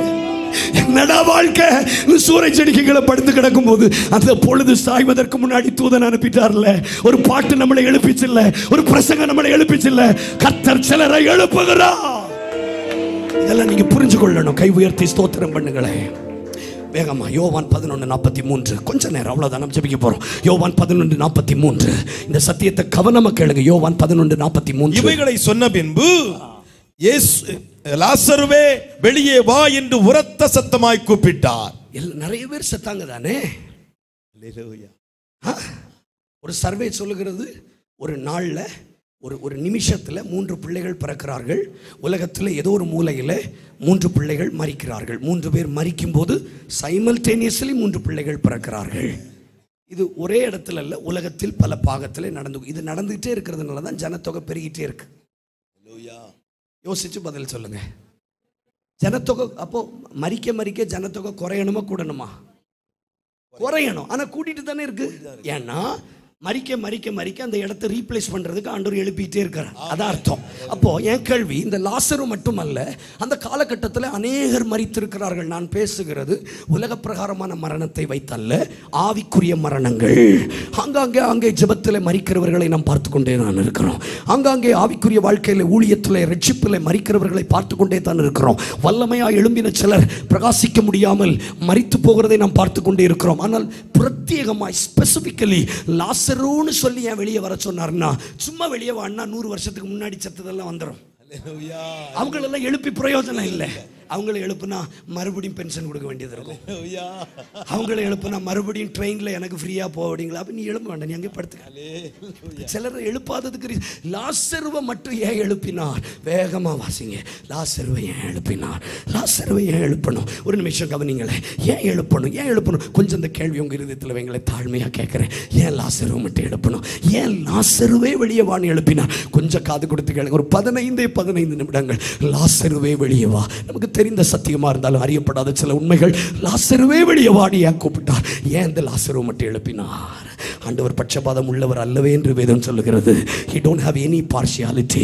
அவரிடத்தில் பட்சபாதம் இல்லை. மேல் ஜாதி கீழ் ஜாதி என்றும் இல்லை, உயரம் குள்ளம் என்ற வித்தியாசம் இல்லை, கருப்பு சிவப்பு வித்தியாசம் இல்லை, படித்தவன் படிக்காதவன், யூதன் என்றும் கிரேக்கன் என்றும் ஒரு வித்தியாசமும் இல்லை. ஆனால் லாசருவை மாத்திரம் ஏன் வெளியே வா என்று எழுப்பினார்? இன்னொரு வசனத்தை வாசிக்கலாம். லூக்கா 16வது அதிகாரம் 20வது வசனத்தை வேகமாய் வாசிக்க போகிறோம். லூக்கா 16:20. லாசரு என்னும் பெயர் கொண்ட ஒரு தரித்திரனும் இருந்தான். போதும் பாஸ்டர், தேங்க்யூ. இப்ப கவனிங்க. இந்த லாசரு வேற, அந்த லாசரு வேற. ராமன் சொல்லுவீங்கன்னு நினைச்சேன். நான் எதிர்பார்த்தது என் தப்பு. நீங்க சொல்லாதது உங்க தப்பு இல்லை. நான் எதிர்பார்த்தது என் தப்பு. அந்த லாசரு பெத்தானியா லாசர். சொல்லுவாங்க, நீ எந்த குமார சொல்ற? நான் சொன்னது வள்ளியூர் குமார. நீ எந்த குமார சொல்ற? நான் சொன்னது கள்ளிக்குளம் குமார. அப்ப அந்த பல பல ஊர் பேர் இருக்கு இல்லையா? இந்த 2 லாசரு பைபிள்ல இருந்தாங்க. ஆனால் 2 லாசரு ஒரே லாசர் இல்லை. இந்த லாசரு பெத்தானியா லாசர். இவனுக்கு அம்மா அப்பா இல்லை, நமக்கு தெரியும். இவனுக்கு 2 உடன்பிறப்புகள் இருந்தார்கள், மரியாள், மார்த்தாள். இந்த லாசரு இயேசு சொன்ன லாசர், ஐஸ்வர்யவான் லாசர், தெரிந்தானே? இந்த லாசர் என்ன பேர் கொண்ட ஒரு தரித்திரன் இருந்தான். நல்ல கவனமா கேளுங்க. வாசிங்க பாஸ்டர் ப்ளீஸ். அவன் பருக்கள் நிறைந்தவனாய் ஐஸ்வர்யவானுடைய வாசல் அருகே கடந்து அவனுடைய மேஜில் இருந்த துணிக்கைகளாலே தன் பசியை ஆற்ற ஆசையாயிருந்தான். நாய்கள் வந்தவன் பருக்களை நக்கிற்று. அடுத்த வசனம். பின்பு அந்த தரித்திரன் மரித்து தேவதூதரால் ஆபிரகாமுடைய மடியிலே கொண்டு போய் விடப்பட்டான். ஐஸ்வர்யவான் மரித்து அடக்கம் பண்ணப்பட்டான். கவனிங்கள், மரணங்கள் நடந்து கொண்டே இருக்கிறது. ஆவிக்குரிய உலகத்திலே விபத்துகள் நடந்து கொண்டேதான் இருக்கிறது. கண்ணார பார்க்கிறோம். 6 மாதத்திற்கு முன்பதாக எழும்பி நின்றவர்கள் மரித்து போன நிலைமையிலே கிடக்கிறார்கள். சுவிசேஷத்திற்காக நின்றவர்கள் கள்ளோபதேசத்திலே போயிருக்கிறார்கள். எங்கு பார்த்தாலும் simultaneously deaths are happening. மரணங்கள் நடந்து கொண்டே இருக்கிறது. கழிந்த கூட்டத்திற்கு, கழிந்த கன்வென்ஷனுக்கு போகும்போது கண்ணை மூடிராதீங்க. தூக்கம் வந்துரும். கவனிங்க. டீ காபி வடை ஏதாவது வேணுமா? கொஞ்சம் கண்ணை தரங்க, கொஞ்சம் கண்ணை தரங்க. கழிந்த கன்வென்ஷன் கூட்டத்தில் முதல் வரிசையிலே பிடித்து நிற்க முடியாத அளவிலே ஆவியிலே நிரப்பப்பட்டவர்கள், அந்நிய பாஷையிலே நிரப்பப்பட்டவர்கள் அடுத்த கன்வென்ஷன் கூட்டத்தில் கூட்டங்களுக்கு கூற வர முடியாத நிலைமையில் தள்ளப்பட்ட, மரணிக்கப்பட்ட செய்திகளை என் கண்கள் கொண்டு கண்டிருக்கிறேன். மரணங்கள் நடந்து கொண்டே தான் இருக்கிறது. லாசரு மரித்து தேவதூதராலே ஆபிரகாம் அடியிலே கொண்டு போய் விடப்பட்டான். ஐஸ்வர்யவானும் மரித்து அடக்கம் பண்ணப்பட்டான்.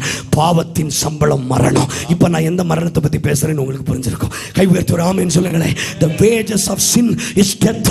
பாவத்தின் சம்பளம் மரணம். ஜெப வாழ்க்கையிலே மரித்து போனவர்கள், 6 மாதத்துக்கு முன்பதாக கண்ணீரோடு ஜெபம் பண்ணினவர்களுக்கு இன்னைக்கு அந்த ஜெபம் இல்லாம போயிட்டு, that is a death. அது ஒரு மரணம். வைராக்கியத்தோடு இருந்தவர்கள் வைராக்கியம் செத்து போனவர்களாய் மாறினார்கள். ஊழியத்திற்கு தோள் கொடுத்தவர்கள் ஞாயிற்றுக்கிழமை ஆராதனைக்கு மட்டும் வந்து போகிறது ஒரு விதமான மரணம். கை உயர்த்துறாமேன்னு சொல்லுங்களேன். சண்டே ஸ்கூலில் இணைத்து கொண்டு சண்டே ஸ்கூலில் ஒரு பாகமாக இருந்தவர்கள் இன்னைக்கு சண்டே ஸ்கூலுக்கு ஒரு 4 மேரிகோல்டு பிஸ்கட் மாத்திரம் வாங்கி கொடுப்பது ஒரு விதமான மரணம். இப்படிப்பட்ட மரணங்கள் நடந்து கொண்டே தான் இருக்கிறது. எவ்ரிவேர் மரணம் நடந்து கொண்டே தான் இருக்கிறது. லாசரு மரித்து தேவதூதராலே ஆபிரகாம் அடியிலே கொண்டு போய் விடப்பட்டான். ஐஸ்வர்யவானும் மரித்து அடக்கம் பண்ணாட்டு. இப்போ 2 பேரும் வேற வேற இடத்துல இருக்கிறாங்க. ஆனால் அந்த ஐஸ்வர்யவானுக்கு சில விருப்பங்கள் இருந்தது. சொல்லுங்க, சில விருப்பங்கள் இருந்தது. சத்தமா சொல்லுங்க, விருப்பங்கள் இருந்தது. இவ்வளவு சத்தத்திலையும் உங்களுக்கு தூக்கம் வருதுன்னா கூட்டம் முடிச்சிட்டு ஒன்று எனக்கு ஜெபம் பண்ணணும். எனக்கு தூக்கம் வரமாட்டேங்க. அதனால் எனக்கு ஒன்று தயவு செய்து நான் என்னை தாழ்த்துறேன். உங்கள் கையை என் தலையில் வச்சு நீங்கள் ஜெபம் பண்ணணும். என் தூக்கத்தின் ஆவி இந்த தம்பி கொடுக்குறேன்னா தந்தை. ஏன்னா எனக்கு ஆச்சரியமாக இருக்குது, இவ்வளவு சத்தத்தில் தூங்காதீங்க. செம்ப களவான்ட்டு போயிடுவான் தாவீது. சவுல் தூங்கும்.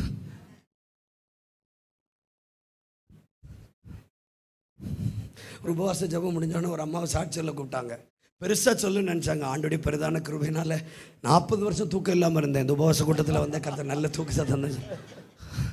கண்டிப்பாக இந்த அம்மாவெல்லாம் எழுப்பணுன்னே ஆண்டவருக்கு தோணாது. அதனால அப்படியே போட்டோம் அப்படின்னு விடணும்னு தோணும். இப்போ இந்த ஐஸ்வர்யவானுக்கு ஒரு விருப்பம் வந்துச்சு. நிறைய விருப்பம் வந்துச்சு. அதை தான் சொல்லி நம்ம ஜெபிக்க போறோம். என்ன விருப்பம் வந்துச்சு? வாசிங்க பாச 24வது வசனம். அப்பொழுது அவன் தகப்பனாகிய ஆபிரகாமே நீர் எனக்கு இறங்கி லாசரு தன் விரலின் நுனியை தண்ணீரில் தோய்த்து என் நாவை குளிர பண்ணும்படி அவனை அனுப்ப வேண்டும். இந்த அக்கினி ஜுவாலையில். இது ஐஸ்வர்யவானுடைய ஒரு விருப்பம். சரிதானா? இது யாருடைய விருப்பம்? ஐஸ்வர்யனுடைய விருப்பம். அப்போ நான் அந்த அக்னியில வெந்து கொண்டிருக்கிறேன். லாசருடைய விரல் நுனிய தண்ணியில தொட்டிய நாவ. இது ஒரு விருப்பம். அதுக்கு ஆபிரகாம் சொன்னாரு, சாரி சாரி சாரி, அங்க இருக்கிறவர்கள் இங்கு வரக்கூடாதபடிக்கு, இங்க இருக்கிறவர்கள் அங்கு போகக்கூடாதபடி, விரும்பினவர்களாலும் வரக்கூடாதபடிக்கு நம் இருவருக்கும் இடையிலே பெரும் பிளப்புண்டா இருக்கு. இதுல இருந்து ஒரு செய்தி என்ன தெரியுமா? உன் வாசல் படியில தான் ரொம்ப வருஷம் படுத்து கிடந்தான். அப்ப நீ விட்டுட்ட. இப்ப நீ ஆசைப்படுற. வாய்ப்பு இருக்கும்போது பயன்படுத்திக்கோங்க. கை தட்டி ஆண்டவருக்கு ஸ்தோத்திரம் பண்ணுங்க. வாய்ப்பு இருக்கும்போது பயன்படுத்திடுங்க. வாய்ப்பு இருக்கும்போது பயன்படுத்திடுங்க. ஊழியத்துக்கு உங்களை பயன்படுத்தும் போது பயன்படுத்திடுங்க. ஊழியத்துக்கு மைக்கு கிடைக்கும் போது பயன்படுங்க. ஒரு விஷயத்துக்கு வாய்ப்பு கிடைக்கும் போது பயன்படுத்தீங்கன்னா நீங்க கேட்கிற நாள் நீ விரும்பினாலும் கிடைக்காது. Yes, it is true. It is true. It is true. இந்த ஐஸ்வர்யவானுடைய வாசல் படியில தான் இந்த லாசரு படுத்து கிடந்தான். ஆனா அன்னைக்கு இந்த லாசருடைய மதிப்பு அவனுக்கு தெரியல. நான் சொல்லுகிறேன், இன்றைக்கு வாசல் படியில கிடக்கிற சிலருடைய வாழ்க்கை உயர்த்தப்படும். உயர்த்தப்பட்ட சிலர் தாழ்த்தப்படுவார்கள். காலம் மாறும் என்று ஆவியானவர் சொல்லுகிறார். இன்றைக்கு எந்த உறவுகளுக்கு முன்பதாக நீ அவமானிக்கப்படுகிறீர்களோ அதே இடத்தில் உன்னை உயர்ந்த அடைக்கலத்தில் வைக்க. ஆராதிச்சா நல்ல ஆராதிங்க. சத்தியம்னா சத்தியம்னு சொல்லுங்க. அதுக்கு ஆபிரகாம் சொன்ன ஸ்டேட்மெண்ட் என்ன தெரியுமா? நீ வாழும்போது நல்லா வாழ்ந்த, அவன் கஷ்டப்பட்டான். இப்போ அவன் ஆறுதல் அடைகிறான். நீ உனக்கு வருத்தமாக இருக்க வேண்டாம். இப்போ அவன் விருப்பப்படுறான். அப்போ நீங்கள் ஒரு சத்தியத்தை புரிஞ்சுக்கணும். இன்னைக்கு நான் கஷ்டப்பட போறேன்னா அடுத்து எனக்கு ஒரு உயர்வு வரப்போகுதுன்னு அர்த்தம். நம்புங்க, சத்தியத்தை நம்புங்க, சத்தியத்தை நம்புங்க. இன்னைக்கு நான் கஷ்டப்படுறேன், இன்னைக்கு நான் ஏழ்மையில் இருக்கிறேன், இன்னைக்கு நான் அவமானிக்கப்படுகிறேன், இன்னைக்கு நொறுக்கப்படுகிறேன், இன்னைக்கு ஒண்ணுக்கு வழி இல்லாம இருக்கிறேன்னா எல்லாவற்றுக்கும் மேலா கர்த்தர் என்ன உயர்த்த போறாருன்னு அர்த்தம். அதான் ஆபிரகாம் சொல்றார், நீ வாழ்ந்திருக்கும் போது நல்ல வாழ்ந்தாய், இப்போ அவன் கஷ்டப்பட்டா, இப்போ அவன் வாழ்ந்திருக்கட்டும், அவன் தேற்றப்படுகிறார். என் சபைக்கு சொல்ல ஆவியானவர் சொல்லுகிறார், நீங்கள் தேற்றப்படுகிற ஒரு காலம் வரும். ஒவ்வொன்று ஒரு காலம் உண்டு, அழ ஒரு காலம் உண்டு, சிரிக்க ஒரு காலம் உண்டு, இடிக்க ஒரு காலம் உண்டு, கட்ட ஒரு காலம் உண்டு. ஓ ராபா ஷதலா, அறிக்கை செய்க, ஆண்டவரே இன்னைக்கு கஷ்டப்படுகிற நான் ஒரு நாள் தேற்றப்படுவேன். இது சத்தியங்க. கீழே இருக்கிறவன் மேல போவான், மேல இருக்கிறவன் கீழே வருவான். அப்ப சொல்றான், இந்த விருப்பத்தை நிறைவேற்ற முடியாது. ஆசை இப்போ நீ நாவல நீ நாவல இல்லை, அந்த விருப்பம் நடக்காது. சரி, அப்படி அந்த விருப்பம் நிறைவேறல. உடனே அடுத்த விருப்பம் 27வது வசனம், 27, 28. அப்பொழுது அவன் அப்படியானால், கவனிங்க, அப்படியானால் ஏன் சொல்றாருன்னா, நான் ஏற்கனவே கேட்ட விருப்பத்தை நீங்க நிறைவேற்றல. அப்படியானா இதையாவது தாங்க. தகப்பனே, எனக்கு 5 பேர் சகோதரர் உண்டு. எனக்கு 5 பேர் சகோதரர் உண்டு. அவர்களும் வேதனை உள்ள இந்த இடத்திற்கு வராதபடி அவன் போய் அவர்களுக்கு சாட்சியாக அறிவிக்கும் பொருட்டு நீர் அவனை என் தகப்பன் வீட்டுக்கு அனுப்பும்படி உம்மை வேண்டிக் கொள்கிறேன் என்றார். நீங்க அவனை என் தகப்பன் வீட்டுக்கு அனுப்பணும்னா செத்தவனை எழுப்பினாதானே அனுப்ப முடியும். அப்ப இவனுக்கு 2வது விருப்பம் என்ன? நீங்க இந்த லாசருவை எழுப்பணும். சீக்கிரமா கொஞ்சம் கவனிங்களே. இந்த லாசருவை எழுப்பினா தானே சகோதரர்கிட்ட போக முடியும், அப்பா வீட்டுக்கு போக முடியும். எழுப்பாம எப்படி போக முடியும்? அதனால நீ எனக்கு என் விருப்பத்தை நீங்க நிறைவேற்றல, எனக்கு வேற ஒரு விருப்பம் இருக்கு. இந்த லாசருவை நீங்க எழுப்பணும். ஆனால் அந்த லாசருவை கடைசி வரைக்கும் ஆண்டவர் எழுப்பினாரான்னு நான் உங்ககிட்ட ஒரு கேள்வி கேட்குறேன். எத்தனை பேர் ஆமாவா இல்லைன்னு சொல்ல முடியும்? இல்லை, கடைசி வரைக்கும் இந்த லாசருவை எழுப்பல. ஆனால் ஸ்ட்ராங் ரெக்கமெண்டேஷன் லெட்டர் கொடுக்குறார். இப்போ எந்த கட்சி ரெக்கமெண்டேஷன் லெட்டர் கொடுத்தா பேசணும்னு நமக்கு தெரியும். ஆமா, அது மாதிரி ஐஸ்வர்யவான் ஸ்ட்ராங்கா ரெக்கமெண்டேஷன் லெட்டர் எழுதுறான், இந்த லாசருவை நீங்க எழுப்பணும். ஆனா எனக்கு ஆச்சரியம், ஆனால் ஆண்டவர் இந்த லாசருவை எழுப்பவில்லை. எழுப்பாததற்கு 2 காரணங்கள். நீங்க நினைக்கலாம், நான் விரும்ப கூடாதா, எனக்கு ஆசையா இருக்க கூடாதா, என் வாழ்க்கையில நான் ஜெபிக்கவே கூடாதா? இப்ப ஐஸ்வர்யவானுக்கு ஒரு எண்ணம் வந்திருக்கும், நான் ஆண்டவர்கிட்ட நான் கேட்கிறேன், அவன் விரல் நுனியை தொட்டு என் நாவை குளிர பண்ணுங்கன்னு கேட்கிறேன், முடியாதுன்னு சொல்றாரு. லாசருவை எழுப்பித்தாங்கன்னு கேட்கிறேன், முடியாதுன்னு சொல்றாரு. அதற்கு முதல் காரணம் என்ன? வாசிக்கலாம் 31வது வசனம் வேகமாய். 31வது வசனம். அதற்கு அவன் அவர்கள் மோசேக்கும் தீர்க்கதரிசிகளுக்கும் செவிகொடாவிட்டால் மரித்தோரில் இருந்து ஒருவன் எழுந்து போனாலும் நம்ப மாட்டார்கள் என்று சொன்னார். கவனிங்க, இவனுக்கு ஏன் இவன் விருப்பத்தை நிறைவேற்றல, இந்த லாசருவை ஏன் எழுப்பலன்னு அவனுக்கு பதில் கொடுக்கப்படுகிறது.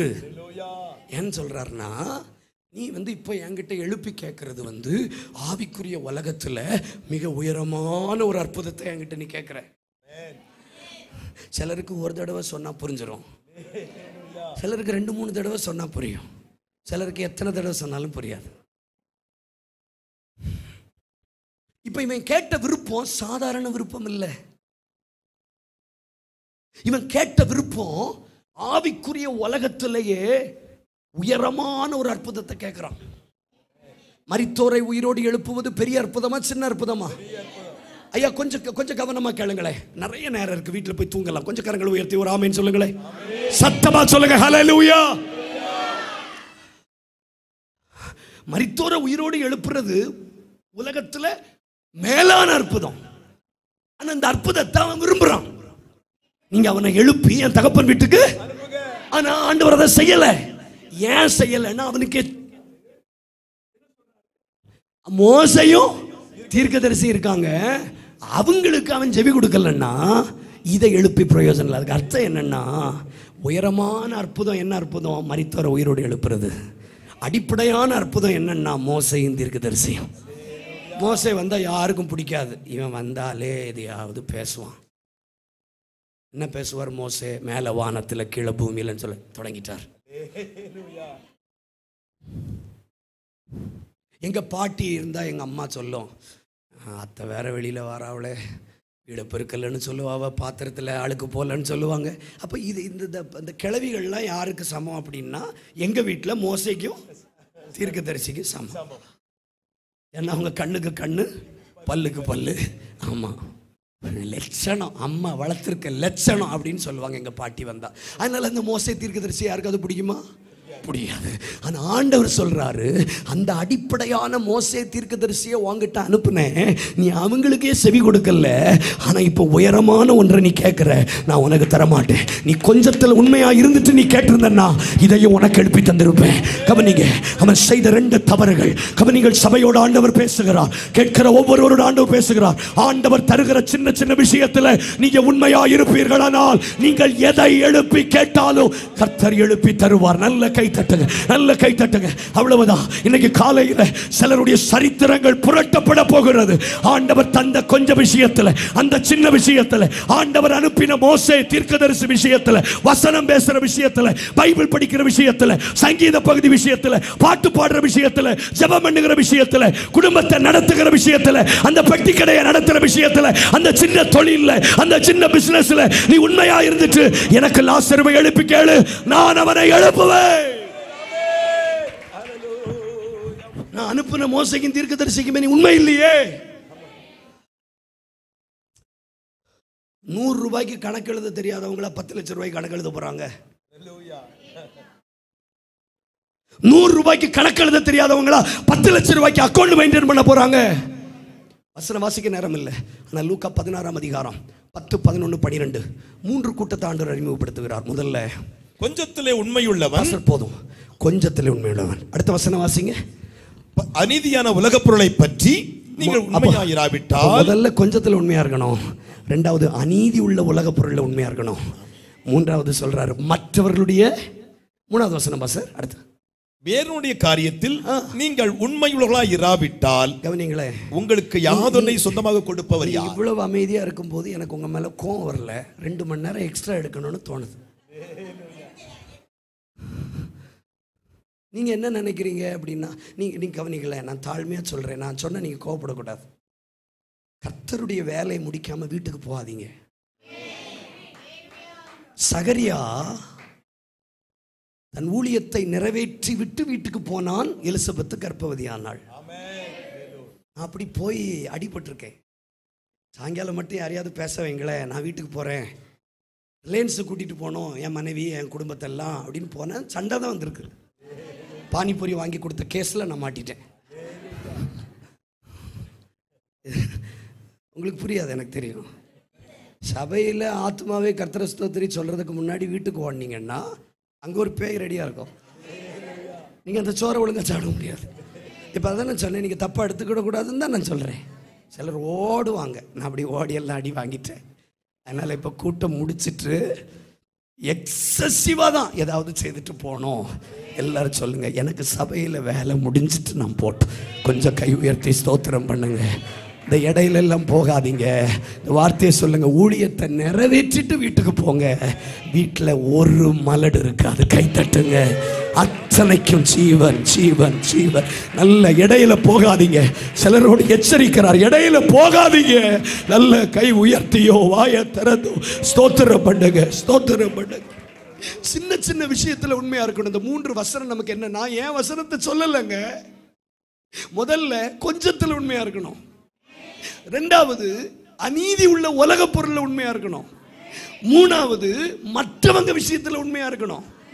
இதுக்கு தான் ஆண்டவர் அவன்கிட்ட சொல்றாரு, ஐஸ்வர்யவாங்கிட்ட, உனக்கு மோசையும் தீர்க்கதரிசியும் நான் அனுப்புனேன், நீ அந்த கொஞ்சத்துல உண்மையா இருந்திருந்தன்னா, நீ அந்த விஷயத்துல உண்மையா இருந்திருந்தன்னா இப்ப நீ கேட்கக்கூடிய விருப்பங்களை நான் உனக்கு எழுப்பி தந்திருப்பேன். ஆனா எத்தனை பேர் ஒத்துக்கொள்றீங்க, அந்த கொஞ்சத்துல உண்மை இல்லாம போயிட்டோமே, அந்த 4 பேர் விஷயத்துல உண்மை இல்லாம போயிட்டோமே, அந்த 50 பேர் விஷயத்துல உண்மை இல்லாம போயிட்டோமே, அந்த தகச்சி கவனிங்க, அந்த குடும்ப ஜெபத்துல உண்மை இல்லாம போயிட்டோமே, அந்த சின்ன காரியத்துல உண்மை இல்லாம போயிட்டோமே.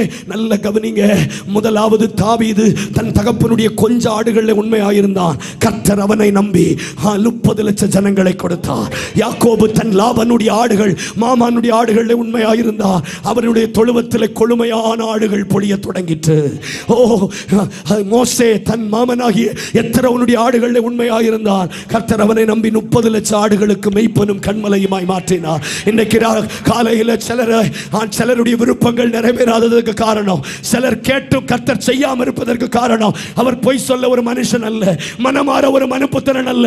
இந்த விஷயத்தில் உண்மையாயிருந்தா உனக்காக எதையும் எழுப்பித்தர என் தேவன் வல்லமை உடையவர். இன்னைக்கு வாயை திறங்க, ஆண்டவரே நான் திரும்பவும் போய் அந்த கொஞ்சத்தில் உண்மையாயிருக்க ஒப்பு கொடுக்கிறேன். திரும்பவும் போய் அந்த அநீதியான உலக பொருள் உண்மையா இருக்க ஒப்பு கொடுக்கிறேன். வாயை திறந்து இந்த 3 வசனத்தை சொல்லுங்க. திரும்பவும் போய் மற்றவருடைய விஷயத்தில் உண்மையாயிருக்க ஒப்பு கொடுக்கிறேன். இன்னைக்கு நேத்து இல்லைங்க, நான் எங்க போனாலும் அந்த ஊழியத்தை என் ஊழியமா பார்த்து செய்வேன். யாருக்கிட்ட எனக்கு சர்டிபிகேட் வேண்டாம், என்ன ஒருவர் பார்க்கிறா. இன்ன வரைக்கும் I am faithful அண்ணே, I am faithful. எனக்கு எக்ஸ்ட்ரா காணிக்க நான் கேட்டதில்லை, ஆனா எக்ஸ்ட்ரா டைம் எடுத்து ஊழியம் செய்வேன்.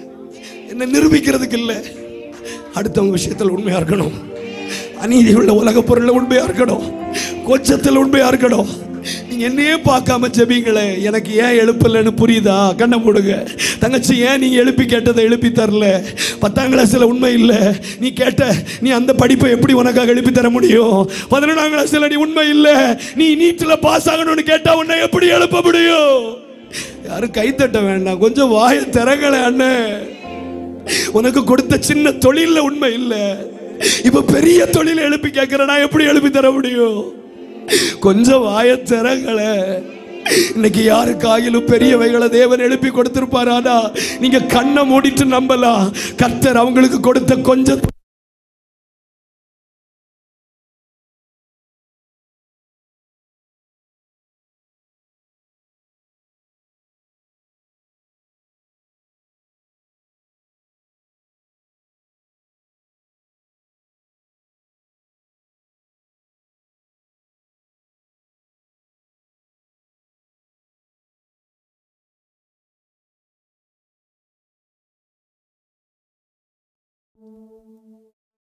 கொஞ்சத்தை நான் நிர்விசாரமா எண்ணி இருக்கலாம், எனக்கு தந்த கொஞ்சத்தை நான் ஒருவேளை மறுதலித்து இருந்திருக்கலாம், அற்பமா எண்ணி இருக்கலாம். ஆனால் ஒவ்வொரு பெரிய விஷயமும் சின்ன சின்ன விஷயத்திலிருந்து தான் ஆரம்பிக்கப்படுகிறது என்பதை நான் இன்றைக்கு புரிந்து கொள்றேன்னு சொல்றவங்க கை உயர்த்துங்க. நான் இதை இன்னும் ஒரு வார்த்தையை பயன்படுத்தி சொல்ல விரும்புறேன். அது என்ன வார்த்தை தெரியுமா? ஏதோ சின்ன விஷயம் உங்க கையில இன்னைக்கு தர்றாருன்னா பெரிய விஷயத்தை தர போறாருன்னு அர்த்தம். கை தட்டி ஆண்டவருக்கு ஸ்தோத்திரம் பண்ணுங்க. இன்னைக்கு உங்ககிட்ட மோசையும் தீர்க்கதரிசியும் அனுப்புறாருன்னா ஒரு பெரிய விஷயத்தை வேடிக்கை பார்க்காதீங்க, வேடிக்கை பார்க்காதீங்க. உங்க கையில தர போறாருன்னு அர்த்தம். இன்னைக்கு மோசையும் தீர்க்கதரிசி அனுப்புறாரா? கவனிங்க, மோசையும் தீர்க்கதரிசியும் ரொம்ப அட்ராக்டிவா இருக்க மாட்டாங்க, ரொம்ப விரும்பத்தக்கவர்களா இருக்க மாட்டாங்க. அதனாலதான் மோசையும் தீர்க்கதரிசியும் யாருக்கும் பிடிக்கல. எங்களை கொல்லவா கொண்டு வந்தீங்கன்னு சண்டை போட்டாங்க. ஏன்னா அவங்க நேசிக்கப்படத்தக்கவர்களா இருக்க மாட்டாங்க. எளிமையா சொல்றேன், தேவன் ஆரம்பத்தில் தரக்கூடிய ஊழியமா இருக்கட்டும், ஆசீர்வாதமா இருக்கட்டும், நேசிக்கிற மாதிரி இருக்காது. திரு திருன்னு முழிக்காதீங்க, நேசிக்கிற மாதிரி இருக்காது. மோசைக்கு ஆண்டவர் செய்த முதல் அற்புதம் என்ன தெரியுமா? பாம்பு. செல்ஃபி எடுக்க முடியுமா? கொஞ்சம் கொஞ்சம் ரைட்டு பக்கம், இப்படி ரைட்டு பக்கம் படம் எடு. இல்லை தலைக்கு மேலே படம் எடு. சொல்ல முடியுமா? எப்போ போடுன்னு தெரியாது. போட்டால் சன்சில்க் எல்லாம் வரும். Sunsilk, Pantene, Head and Shoulder, Clinic Plus எல்லாம் வாயிலிருந்து வரும். இந்த அற்புதத்தை அவனால் நேசிக்க முடிஞ்சதா? ஏன் சொல்லுங்க. தேவன் தரக்கூடிய அற்புதங்களை எல்லாம் நேசிக்க முடியாது. ஆனா அதையும் நேசிச்சு விலகி ஓடாம அதன் வாழை பிடிச்சான். பாத்தீங்களா? அடுத்தடுத்து அவனை நம்பி பெரியவர்கள். யாரோ சிலரோடு கர்த்தர் பேசுறார். ஆண்டவர்ட்ட அற்புதம் தான் கேட்டீங்க, எல்லாத்தையும் உங்களால நேசிக்க முடியாது. ஊழிய தாக்கப்பாடு கேட்டா பாம்பு அனுப்புறார் சார். ஊழியத்தாக ஆண்டவரேன்னு கேட்டா சர்ப்பம். It was a rattle snake. உங்களுக்கு தெரியுமா? ராட்டில் ஸ்னேக் வால்ல விஷம் உள்ளது. அது வாலை வச்சு தான் அடிக்கும். இப்ப ஆண்டவர் சொல்றாரு வாலை பிடின்னு சொல்றாரு. தெரியல உங்களுக்கு? எல்லா அற்புதத்தையும் நேசிக்க முடியாது, ஆனால் அதுல உண்மையா இருந்தா செத்தாலும் சாகுறேன்னு பிடிச்சான் பாருங்க. அடுத்து அவனுக்காக எதை கேட்டாலும் எழுப்புவா. நீ செங்கடலை நீட்டுனா செங்கடல் பிளக்கும், நீ கண்மலை அடிச்சா தண்ணீர் வரும். கை தட்டணும். ஆவியானவர் தீர்க்க தரிசனமா சொல்றார். கொஞ்சத்தில் ஆரம்பிக்கிறார்னா உங்கள் அநேகத்தின் மேல அதிகாரியாய் மாற்றுவதற்கான அடையாளம். கை தட்டுங்க, கை தட்டுங்க. ஒரு அபிஷேகம் புறப்படுகிறது. அநேகர் இங்க வந்திருக்கிறீங்க. ஐயோ, திருமண வாழ்க்கையை கேட்டேன், பாம்பு மாதிரிலாம் தந்திருக்கிறீங்க நினைக்கிறீங்களா? ஐயோ, படிப்பை கேட்டேன், பாம்பு மாதிரிலாம் விஷம் இருக்கு. உறவுகளை கேட்டேன், நேசிக்கும்படி சிலர்களை கேட்டேன், ஊழியத்தில் தாங்கும்படி சிலரை கேட்டேன், சர்ப்பம் மாதிரிலாம் வந்திருக்குன்னு விலகி ஓடாதீங்க. இந்த சர்ப்பத்திலையும் உண்மையாயிருங்க, இந்த விஷத்திலையும் உண்மையாயிரு. உனக்காக எதையும் எதையும் எதையும் எதையும் கைகளை தட்டுங்க, கைகளை தட்டுங்க. உனக்கு ஷபரா ஹதன ஹதன ரபல ரியாந்தல அதல தரபல பசியா. இது யாரோ வாழ்க்கையில் நடந்ததில்லை. 9 வருஷமும் நான் அந்த ஊழியத்தை தான் செய்கிறேன். வசனம் மட்டும்தான் பேசுகிறேன். ஆனால் ஒரு நாள் இதுக்கு நான் அன்ஃபெய்த்ஃபுல்லாக இல்லை. ஒரு நாள் அன்ஃபெய்த்ஃபுல்லாக இல்லை. ஒரு நாள் என்னத்தை போட்டு இதை பேசுறதுன்னு நினைக்கல. என்கிட்ட அனுப்பின மோசையின் தீர்க்கதரிசிக்கும் நான் உண்மையாக இருக்க விரும்புகிறேன். உண்மையாக இருக்கிற யாராக இருந்தாலும் சரி, கர்த்தர் இப்போ என்ன தந்திருக்காரோ அதில் உண்மையாக இருங்க. ஆதியாகமம் 2:19 வாசிக்க வேண்டாம்.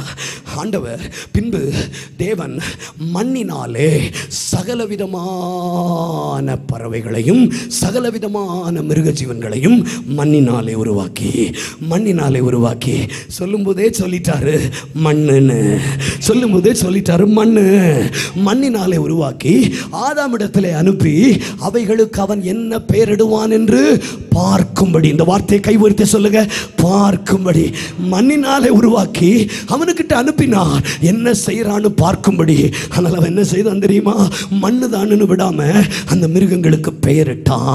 ஆதாமுக்கு அவைகளுக்கு என்ன பெயரிட்டானோ அதுவே பெயராட்டி. இப்பதான் ஆண்டவர் முடிவுக்கு வர்றாரு, மிருக ஜீவத்துக்கே பெயர் வைக்கிறான்னா இவனை நம்பி ஒரு ஏவாளை எழுப்பலான்னு முடிவுக்கு வந்தார்.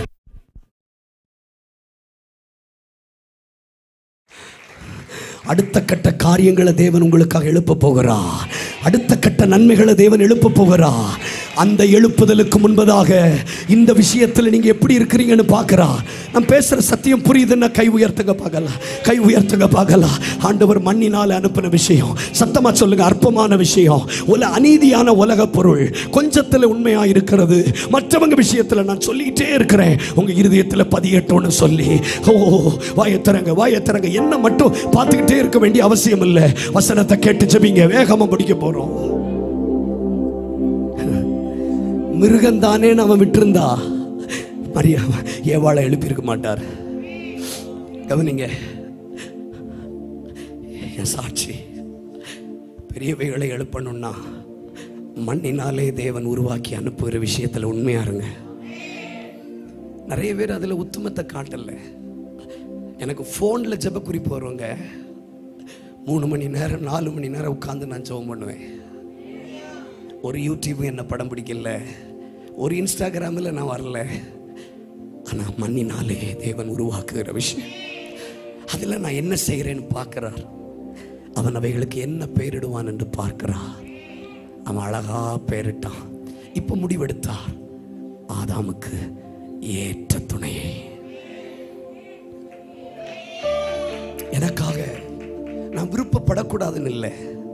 சங்கீதம் 20:4 சொல்லுகிறது, அவர் உன்னுடைய மன விருப்பத்தின்படி உனக்கு தந்தருளி உன் ஆலோசனைகளை எல்லாம் நிறைவேற்றுவார்.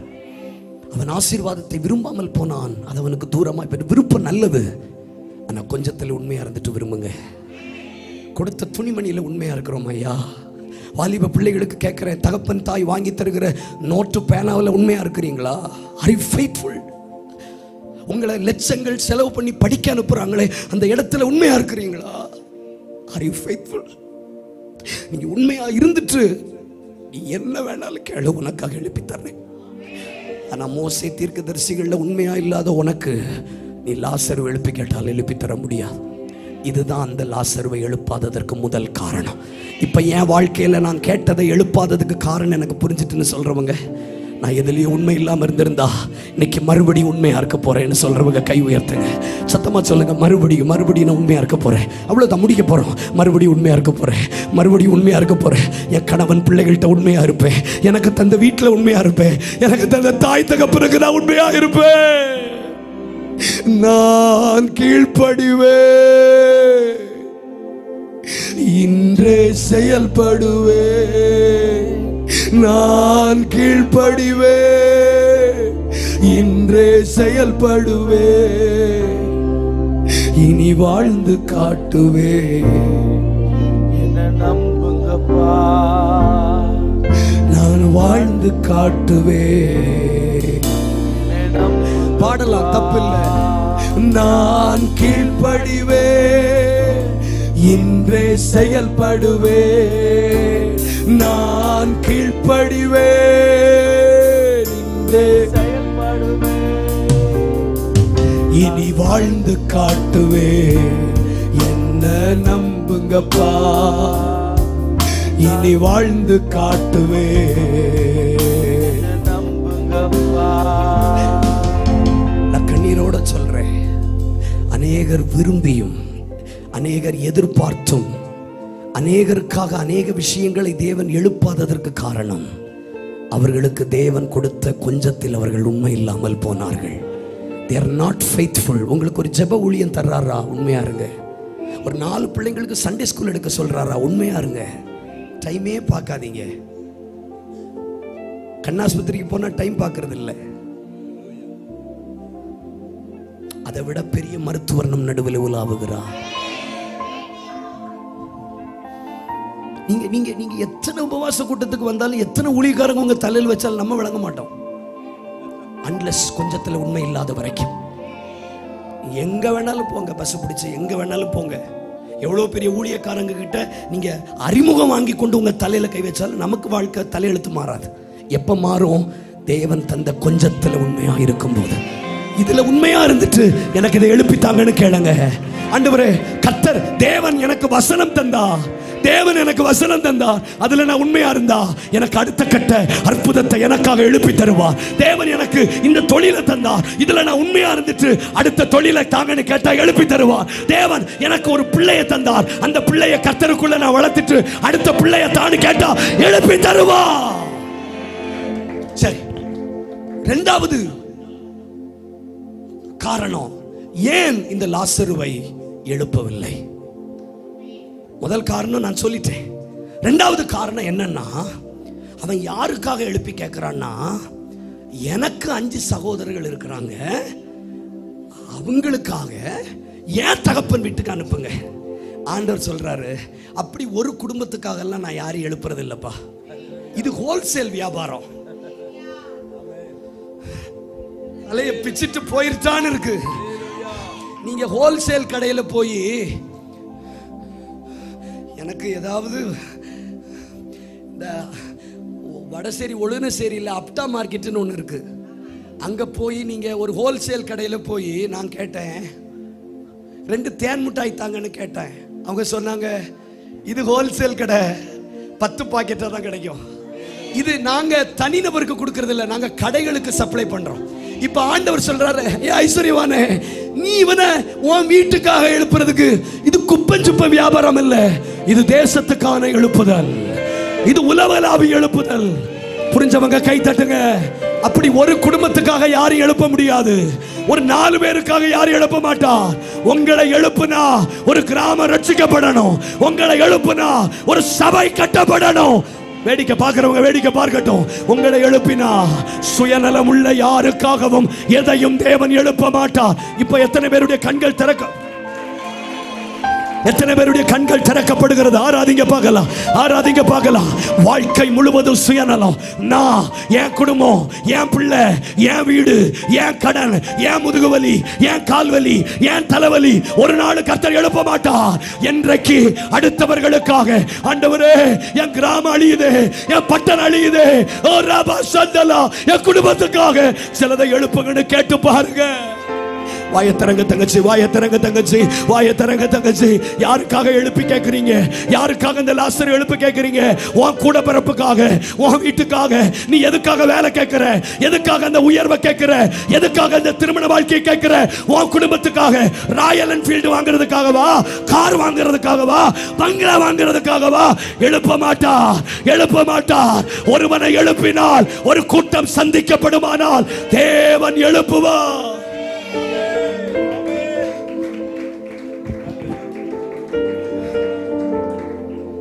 விருப்பம் தப்பு இல்லை, ஆனா எதுக்காக விரும்புறோம்? இவன் விண்ணப்பம் சரியா இருந்திருந்தா எழுப்பியிருப்பார்ல. அண்ணன் சொல்லுங்க. எனக்கு 5 சகோதரர் உண்டு, ஏன் தகப்பன் வீட்டுக்கு அனுப்புங்க. எவ்வளவு சுயநலவாதி பாருங்க. ஏன் உன் தெருவுக்கு போக கூடாதா? ஏன் உன் கிராமத்துக்கு போக கூடாதா? எது கிடைச்சாலும் எனக்கு மட்டும்தான் கிடைக்கணும், எது கிடைச்சாலும் எனக்கு மட்டும்தான் கிடைக்கணும், எந்த நன்மை வந்தாலும் நான் மட்டும்தான் அனுபவிக்கணும்னு சொல்றவங்களுக்காக யாரும் எழுப்ப மாட்டார். ஆண்டவரே, நீங்க என்ன எழுப்புனா, நீங்க என்ன எழுப்புனா, நீங்க என்ன எழுப்புனா, எனக்கு நீங்க வேலை தந்தீங்கன்னா, எனக்கு ஒரு குழந்தையை தந்தீங்கன்னா, ஆலயத்தில் விட்டு வளர்ப்பேன். எனக்கு ஒரு காரியத்தை நீங்க செய்தீங்கன்னா, சுயநலம் இல்லாம ஒரு ஜெபம் எத்தனை பேருக்கு வரும்? சும்மா யாரோ ஜெப குறிப்பு நடத்தும் போது 2 நிமிஷம் மத்திய பிரதேசத்துக்காக ஜெபிக்கிறதோ, ஒரு அரை மணி நேரம் மணிப்பூர் மாநிலத்துக்காக ஜெபிக்கிறது இல்லை. உங்களை தாண்டி சுயநலம் இல்லாத ஒரு வாழ்க்கை உங்களுக்குள்ள வரணும். எத்தனை பேருக்கு புரிஞ்சுட்டு? எத்தனை பேருக்கு புரிஞ்சுட்டு? இந்த லாசருவை எழுப்புறதுக்கு ஒரு தடை இல்லை. ஐஸ்வர்யவான் தான் தடை. உங்களுக்கு பிசாசு தடை இல்லை, உங்களுக்கு மந்திரவாதம் தடை இல்லை, உங்களுக்கு நீங்களே தான் தடை. அந்த 2 தடை என்ன? ஒன்று கொஞ்சத்தில் உண்மையா இல்லை, 2வது சுயநலம். எனக்கு என் குடும்பம், எனக்கு வேலை தந்தா நான் செட்டில் ஆயிடுவேன், எனக்கு வேலை கிடைச்சா நான் ஒரு சொந்த வீடு கட்டிடுவேன், எனக்கு வேலை கிடைச்சா இப்படி ஒவ்வொரு தடவையும் மற்றவங்க கிட்ட கார் வாங்க வேண்டியது இருக்கு. எனக்கு வேலை கிடைச்சா நான் கார் வாங்குவேன். ஆண்டவர் பாப்பார், இவங்களை எழுப்பணுமா? கண்டிப்பா.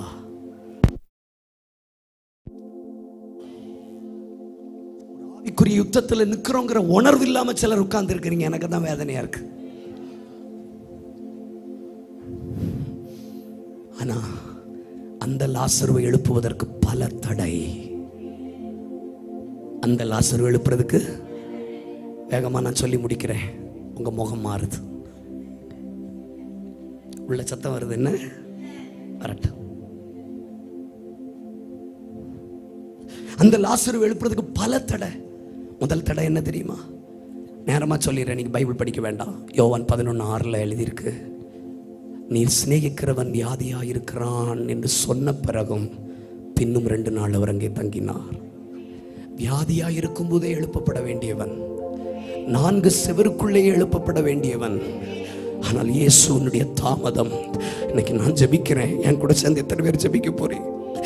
ஆரம்பத்திலேயே கர்த்தர் நம்மளை எழுப்பிடணும். பிரச்சனையினுடைய துவக்கத்திலே எழுப்பிடணும்.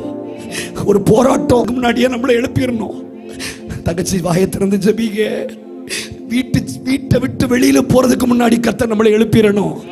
என் ஜெப வாழ்க்கை கொஞ்சம் சாகும்போதே எழுப்பிடணும்.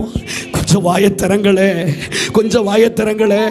இவன் வியாதியா இருக்கும் போதே, இவன் வியாதியா இருக்கும் போதே கர்த்தர் எழுப்பி இருந்தால், கொஞ்சம் வாயத்திறங்க முடிப்போம். இவன் வியாதியா இருக்கும் போதே கர்த்தர் எழுப்பி இருந்தால், இவன் வியாதியா இருக்கும் போதே கர்த்தர் எழுப்பி இருந்தால் 4 செவருக்கு வெளியில் இந்த பிரச்சனை போயிருக்காது.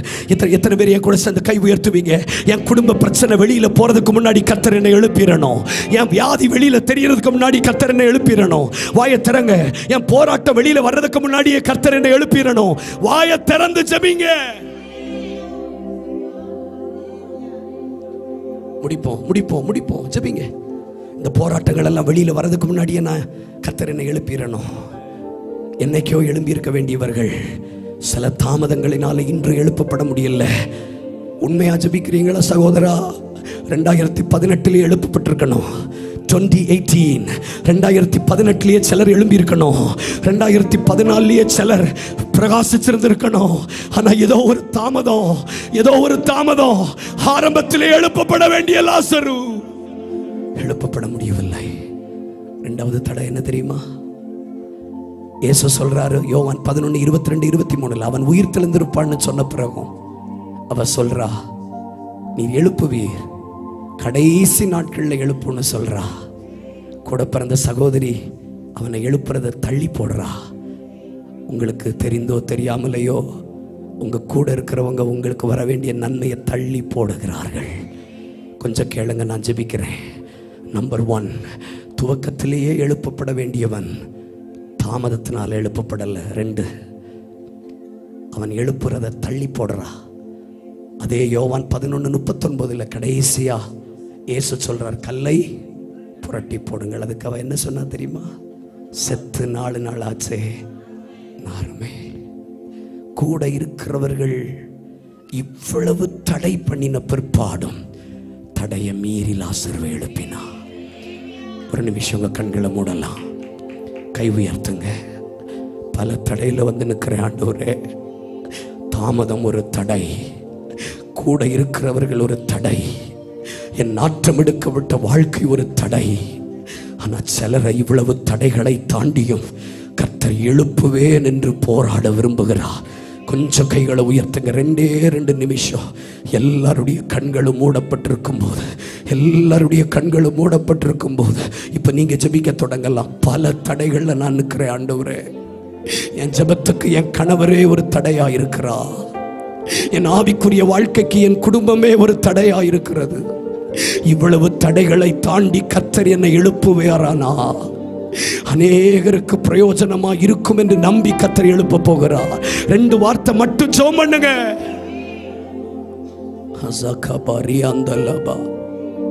இத்தனை பேர் இருக்கிற இடத்துல இவ்வளவு கிளிப்பிள்ளைக்கு சொன்ன மாதிரி சொல்லியாச்சு. சமயத்துக்கு முன்னாடி நீ எழுப்பப்பட்டிருணும் தங்கச்சி. உன் பிரச்சனை வெளியில வர்றதுக்கு முன்னாடி, உன் வியாதி தீவிரம் அடைவதற்கு முன்பதாக கர்த்தர் உன்னை எழுப்பிவிட வேண்டும், எழுப்பிவிட வேண்டும், எழுப்பிவிட வேண்டும். அந்த லாசருவை எழுப்புறதுக்கு ஒரு தடையும் இல்லை.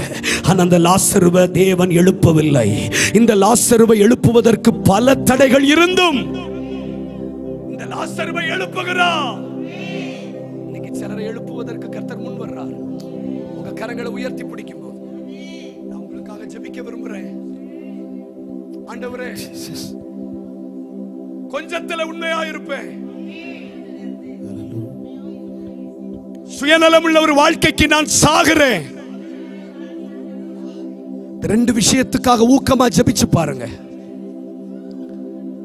கர்த்தர் உங்களை எழுப்புகிறதை யாரும் மாற்ற முடியாது. வாய் திறங்க, வாய் திறங்க, வாய் திறங்க. எல்லாருடைய வாய்கள் திறக்கப்படட்டும். சுடாபா ராம்சா காந்தா லாபா சியாட்டாலஸ். கொஞ்சம் வாயை தரங்க, கொஞ்சம் வாயை தரங்க, கொஞ்சம் வாயை தரங்க. இவ்வளவு விரும்பினேனே, இவ்வளவு எதிர்பார்த்தேனே, இவ்வளவு ஆசைப்பட்டேனே, ஆண்டவர் ஏன் எனக்காக சிலதை எழுப்பவில்லை? ஏன் எனக்காக சிலதை எழுப்பவில்லை? ஏன் எனக்காக சிலதை எழுப்பவில்லை? கொஞ்சம் வாயை திறங்க. ஏன் எழுப்பல? ஏன் எழுப்பல? இன்னைக்கு கர்த்தர் முகமுகமாய் தம்மோடு வசனத்தின் மூலமாய் பேசி இருக்கிறார். இனி எனக்கு தருகிற கொஞ்சத்தில் நான் உண்மையாயிருப்பேன். இனி சுயநலம் உள்ள ஒரு வாழ்க்கைக்கு நான் சாக என்னை ஒப்பு கொடுக்கிறேன். ஆனா இந்த லாசருவை எழுப்புறதுக்கு பல தடை, சூழ்நிலை ஒரு தடை. என்னைக்கோ நடந்திருக்க வேண்டிய அற்புதம், என்னைக்கோ நடந்திருக்க வேண்டிய ஒரு விடுதலை, ஆனா தாமதத்தினால அது நடக்கல. கூட இருக்கிறவர்களே அதை தள்ளி போடுகிறார்கள். கூட பிறந்த சகோதரி நாருமேன்னு சொல்லுகிறார். ஆண்டவர் சொல்லுகிறார், எத்தனை தடைகள் வந்தாலும் சிலரை நான் எழுப்பத்தான் போகிறேன், எழுப்பத்தான் போகிறேன். கைகளை தட்டுங்க. எழுப்பத்தான் போகிறார், எழுப்பத்தான் போகிறார். இப்போ கவனிங்க, இப்போ கவனிங்க. ஒரே ஒரு வசனம் சேர்ந்து படிக்க போறோம். அந்த லாசருவை எழுப்புறதுக்கு ஒரு தடையும் இல்லை. ஆனா அந்த லாசருவை எழுப்புறதுக்கு இவ்வளவு தடைகள் இருந்தும் அந்த லாசருவை ஏன் எழுப்பினார்? ஒரே ஒரு வசனம். யோவான் 12:10 வாசிங்க, ஜெபிப்போம். யோவான் 12:10. லாசருவின் நிமித்தமாக யூதர்களில் அநேகர் போய் இயேசுவினிடத்தில் விசுவாசம் வைத்தபடியால். கை உயர்த்தி ஒரு ஆமென் சொல்லுங்க. இவ்வளவு தடைகளை தாண்டி இவனை ஏன் எழுப்பினார்னா, இவனை எழுப்பினா அநேக ஜனங்கள் ரட்சிக்கப்படுவார்கள், அநேக ஜனங்கள் விடுவிக்கப்படுவார்கள். நீ நாட்டம் எடுத்தாலும் உங்களை கர்த்தர் எழுப்புவா. ஒழுங்கா உட்காருங்க. கண்ண மூடி ஆராதிக்க பார்க்கலாம். நல்ல கண்ண மூடி ஆராதிங்க. உங்களை எழுப்புனா சுவிசேஷம் பிரபல்யமாகுமானால், உங்களை எழுப்புனா தேசம் தேவனை அறியுமானால் உன்னை எழுப்புவா. கைகளை தட்டுங்க, கைகளை தட்டுங்க. உராபால ஹதனமா சந்தனா. உன் குடும்பத்துக்கு நீ நாற்றமா இருக்கலாம், ஆனா தேவன் உன்னை எழுப்புவார், தேவன் உன்னை எழுப்புவார். கொஞ்சம் கைகளை தட்டுங்க. அநேகருக்கு நாற்றமா இருக்கிற சிலரை கர்த்தர் இந்த காலை வேளையில் எழுப்பும்படி கிறிஸ்துவை மரித்தோரிலிருந்து எழுப்பின அதே ஆவியானவர் இந்த காலை ஆராதனையிலே உலாவி வருகிறார். கைகளை தட்டி ஒரு அக்கினி உன்னை எழுப்புனா நீ ஜெபிப்பீங்கன்னா உன்னை எழுப்புனா தேசம் ரவா அதரா ரவல் கபா ஒரு அக்கினி எழும்பவே முடியாதுன்னு உன்னை தலைவிதி எழுதி வைக்கப்பட்ட இடத்துல கர்த்தர் எழுப்புகிறார். கூட உன்னோட பிறப்பு சொல்லுது, உறவுகள் சொல்றாங்க நாருமேனு. உன் வாழ்க்கையை பற்றி உன் சொந்தக்காரங்களுக்கு கூட நம்பிக்கை இல்லை.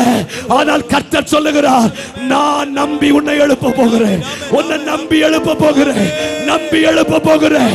நீ எழும்பினால் கடின இருதயம் உள்ள ஜனம் தேவனை அறியும். கை தட்டுங்க, கை தட்டுங்க. இப்போ ஆண்டவர் கேட்கிறார், ஆண்டவர் கேட்கிறார், நான் ஏன் எழுப்பணும்? உங்களை ஏன் எழுப்பணும் தங்கச்சி? உங்களை ஏன் எழுப்பணும் அண்ணே? உங்க குடும்பத்தை ஏன் எழுப்பணும்? உங்களை எழுப்புனா என் கால்கள் உமக்காக ஓடும், என் கண் உமக்காக அழும். என் குடும்பம் என்ன மறுதளிச்சதுங்க. நாருமேன்னு சொன்ன குடும்பம் இனி இவனை கொண்டு பிரயோஜனம் இல்லை, இவனை மறுவாழ்வு மையத்தில் கொண்டு சேருங்கன்னு கூட சிலர் சொன்னாங்க. ஆனா என் ஆண்டவருக்கு நான் நாரல, என்ன அவருக்கு தெரியும்.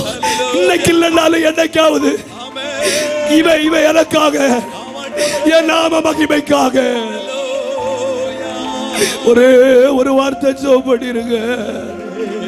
என்னை எழுப்புனா உமக்காக ஓடுவேப்பா, என் குடும்பத்தை எழுப்புனா உமக்காக நிற்பப்பா. என்னை எழுப்புங்க ஆண்டவரே. கேளுங்க அக்கா, ஐயா, அம்மா கேளுங்க. என்ன வேலையில எழுப்புனீங்கன்னா, என்ன பொருளாதாரத்தில் எழுப்புனீங்கன்னா உங்களுக்கு ஒரு ஆலயத்தை கட்டுவேப்பா. சந்திக்கப்படாத இடங்களுக்கு போவேன் ஆண்டவரே. வாரத்தில் ஒரு நாள் சபையோடு இணைஞ்சு ஊழியம் செய்வேன். சுயநலவாதிகளை எழுப்பவே மாட்டார். ஆவியானவர் எச்சரிக்கிறார். போதும், நான் எனக்கு என் குடும்பம் என் பிள்ளைங்க வாழ்ந்தது போதும். இந்த நிஜம் டிவி ஊழியங்களுக்கு ஆவியானவர் சொல்லுகிறார், உன்னை எழுப்புனா தேசம் தேவனை அறியுமானால் ஊழியர்களால் போக முடியாத கிராமத்துக்குள்ளும் இது ஒரு மிஷனரியாய் போக போகிறது, இது ஒரு மிஷனரியாய் போக போகிறது. உன்னை எழுப்பினா என்ன நடக்கும் அப்படின்னு தெரிந்த தேவன் நாட்டத்தின் நடுவிலும் உன்னை எழுப்புகிறார். கை தட்டணும்னா கை தட்டுங்க. ஒரு புதிய அபிஷேகம். Let the fire. ஷரஹதா ரியாதலா. ஒரே ஒரு ஜெப குறிப்பு, ஒரே ஒரு ஜெப குறிப்பு. என்னை ஏன் எழுப்பலன்னு எனக்கு புரிஞ்சிட்டு, என்னை எழுப்புனா அநேகருக்கு ஆசீர்வாதமா மாறுவேன். என்னை எழுப்புனா என் கால்கள் வீட்டில் இருக்காது. என்னை எழுப்புனா நான் வெளியே வருவேன். என்னை எழுப்புனா 4 பேருக்கு ஆசீர்வாதமா இருப்பேன். என்னை எழுப்புனா என் கண்கள் ஆத்துமாக்களுக்காக அழும். என்னை எழுப்புனா அப்படின்னு சொல்றவங்க மட்டும் கை உயர்த்தி காட்டுங்க. அண்ணன் கையில கொடுக்கிறேன், கொஞ்சம் கைகளை உயர்த்து. தேவன் உலாவி வருகிறார். நீங்க ஒவ்வொரு வாரம் சர்ச்சைக்கு வர்றதுனால மட்டும் அல்ல தேவன் உங்களை எழுப்ப போகிறது. 7 காரியங்களை உங்களுக்கு நான் சொன்னேன். தெரிந்து கொள்ளப்பட்டவர்களை தேவன் எழுப்புவார், மகிமைப்படுவார் என்று நம்பி எழுப்புவார். சிலர் பரிந்து பேசுகிறதினாலே சிலரை எழுப்புவார். சத்துருக்களை நிமித்தம் சிலரை எழுப்புவார். வாக்குத்தத்தத்தின் நிமித்தம் சிலரை எழுப்புவார். அவருடைய மரணத்தை நினைவு கூறுகிறவர்களுக்காக எழுப்புவார். ஐக்கியத்தில் இருக்கிறவர்களை எழுப்புவார். தேவ மகிமை இந்த இடத்துல நிரம்பி இருக்கிறது. ஒரு பிரசங்கம் படிட்டு போறதுக்கு நான் வரல. என் பிள்ளைங்க விருப்பப்படுறது தப்பு இல்லை, அவங்க எதிர்பார்க்கிறது தப்பு இல்லை. ஆனா கொஞ்சத்துல கூட உண்மை இல்லாம இவ்வளவு விருப்பம் தேவையா அவனுக்கு தங்கச்சி? ஐயா அம்மா, அந்த விருப்பம் தேவையா? தந்த கொஞ்சத்துல உண்மை இல்ல, பெருசு பெருசு ஆசைப்படுறீங்களே. உங்களுக்கு மனசாட்சி இல்லையா? கொடுத்த விஷயத்துல உண்மை இல்லாம பெருசு பெருசா கேட்கிறீங்களே. சுயநலம் உள்ள யாருக்காகவும் தேவன் எழுப்ப மாட்டார். ஆனா தடைகளா இருந்தாலும் வானமண்டலத்தின் சேனைகள், பொல்லாத வல்லமைகள், உறவுகள், வியாதிகள், போராட்டம் எது தடையா இருக்கட்டும், இவனை எழுப்பினார். யூதர்களில் அநேகர் என் மேல் விசுவாசம் வைப்பார்கள் என்றார். அவனை நான் எழுப்புவேன், அவனை எழுப்புவேன். கைகளை தட்டுங்க. அடுத்த 2 நிமிஷம் ஒரு பலத்த அபிஷேகம், ஒரு பலத்த அபிஷேகம், ஒரு பலத்த அபிஷேகம். நல்ல நல்ல நல்ல நல்ல நல்ல நல்ல கை தட்டி நான் கீழ்ப்படிவேன், இன்றே செயல்படுவேன். நான் கீழ்ப்படிவேன், இன்றே செயல்படுவேன். இந்த வார்த்தையை சொல்லுங்க. நான் கீழ்ப்படிவேன், இன்றே செயல்படுவேன். கூப்பிடுங்க. நான் cry out to you. செயல்படுவே, இனி வாழ்ந்து காட்டுவே, என்ன நம்புங்கப்பா. வாழ்ந்து காட்டுவே, என்ன நம்புங்கப்பா, என்ன நம்புங்கப்பா, என்ன நம்புங்க. கையை அசைத்து என்ன நம்புங்கப்பா,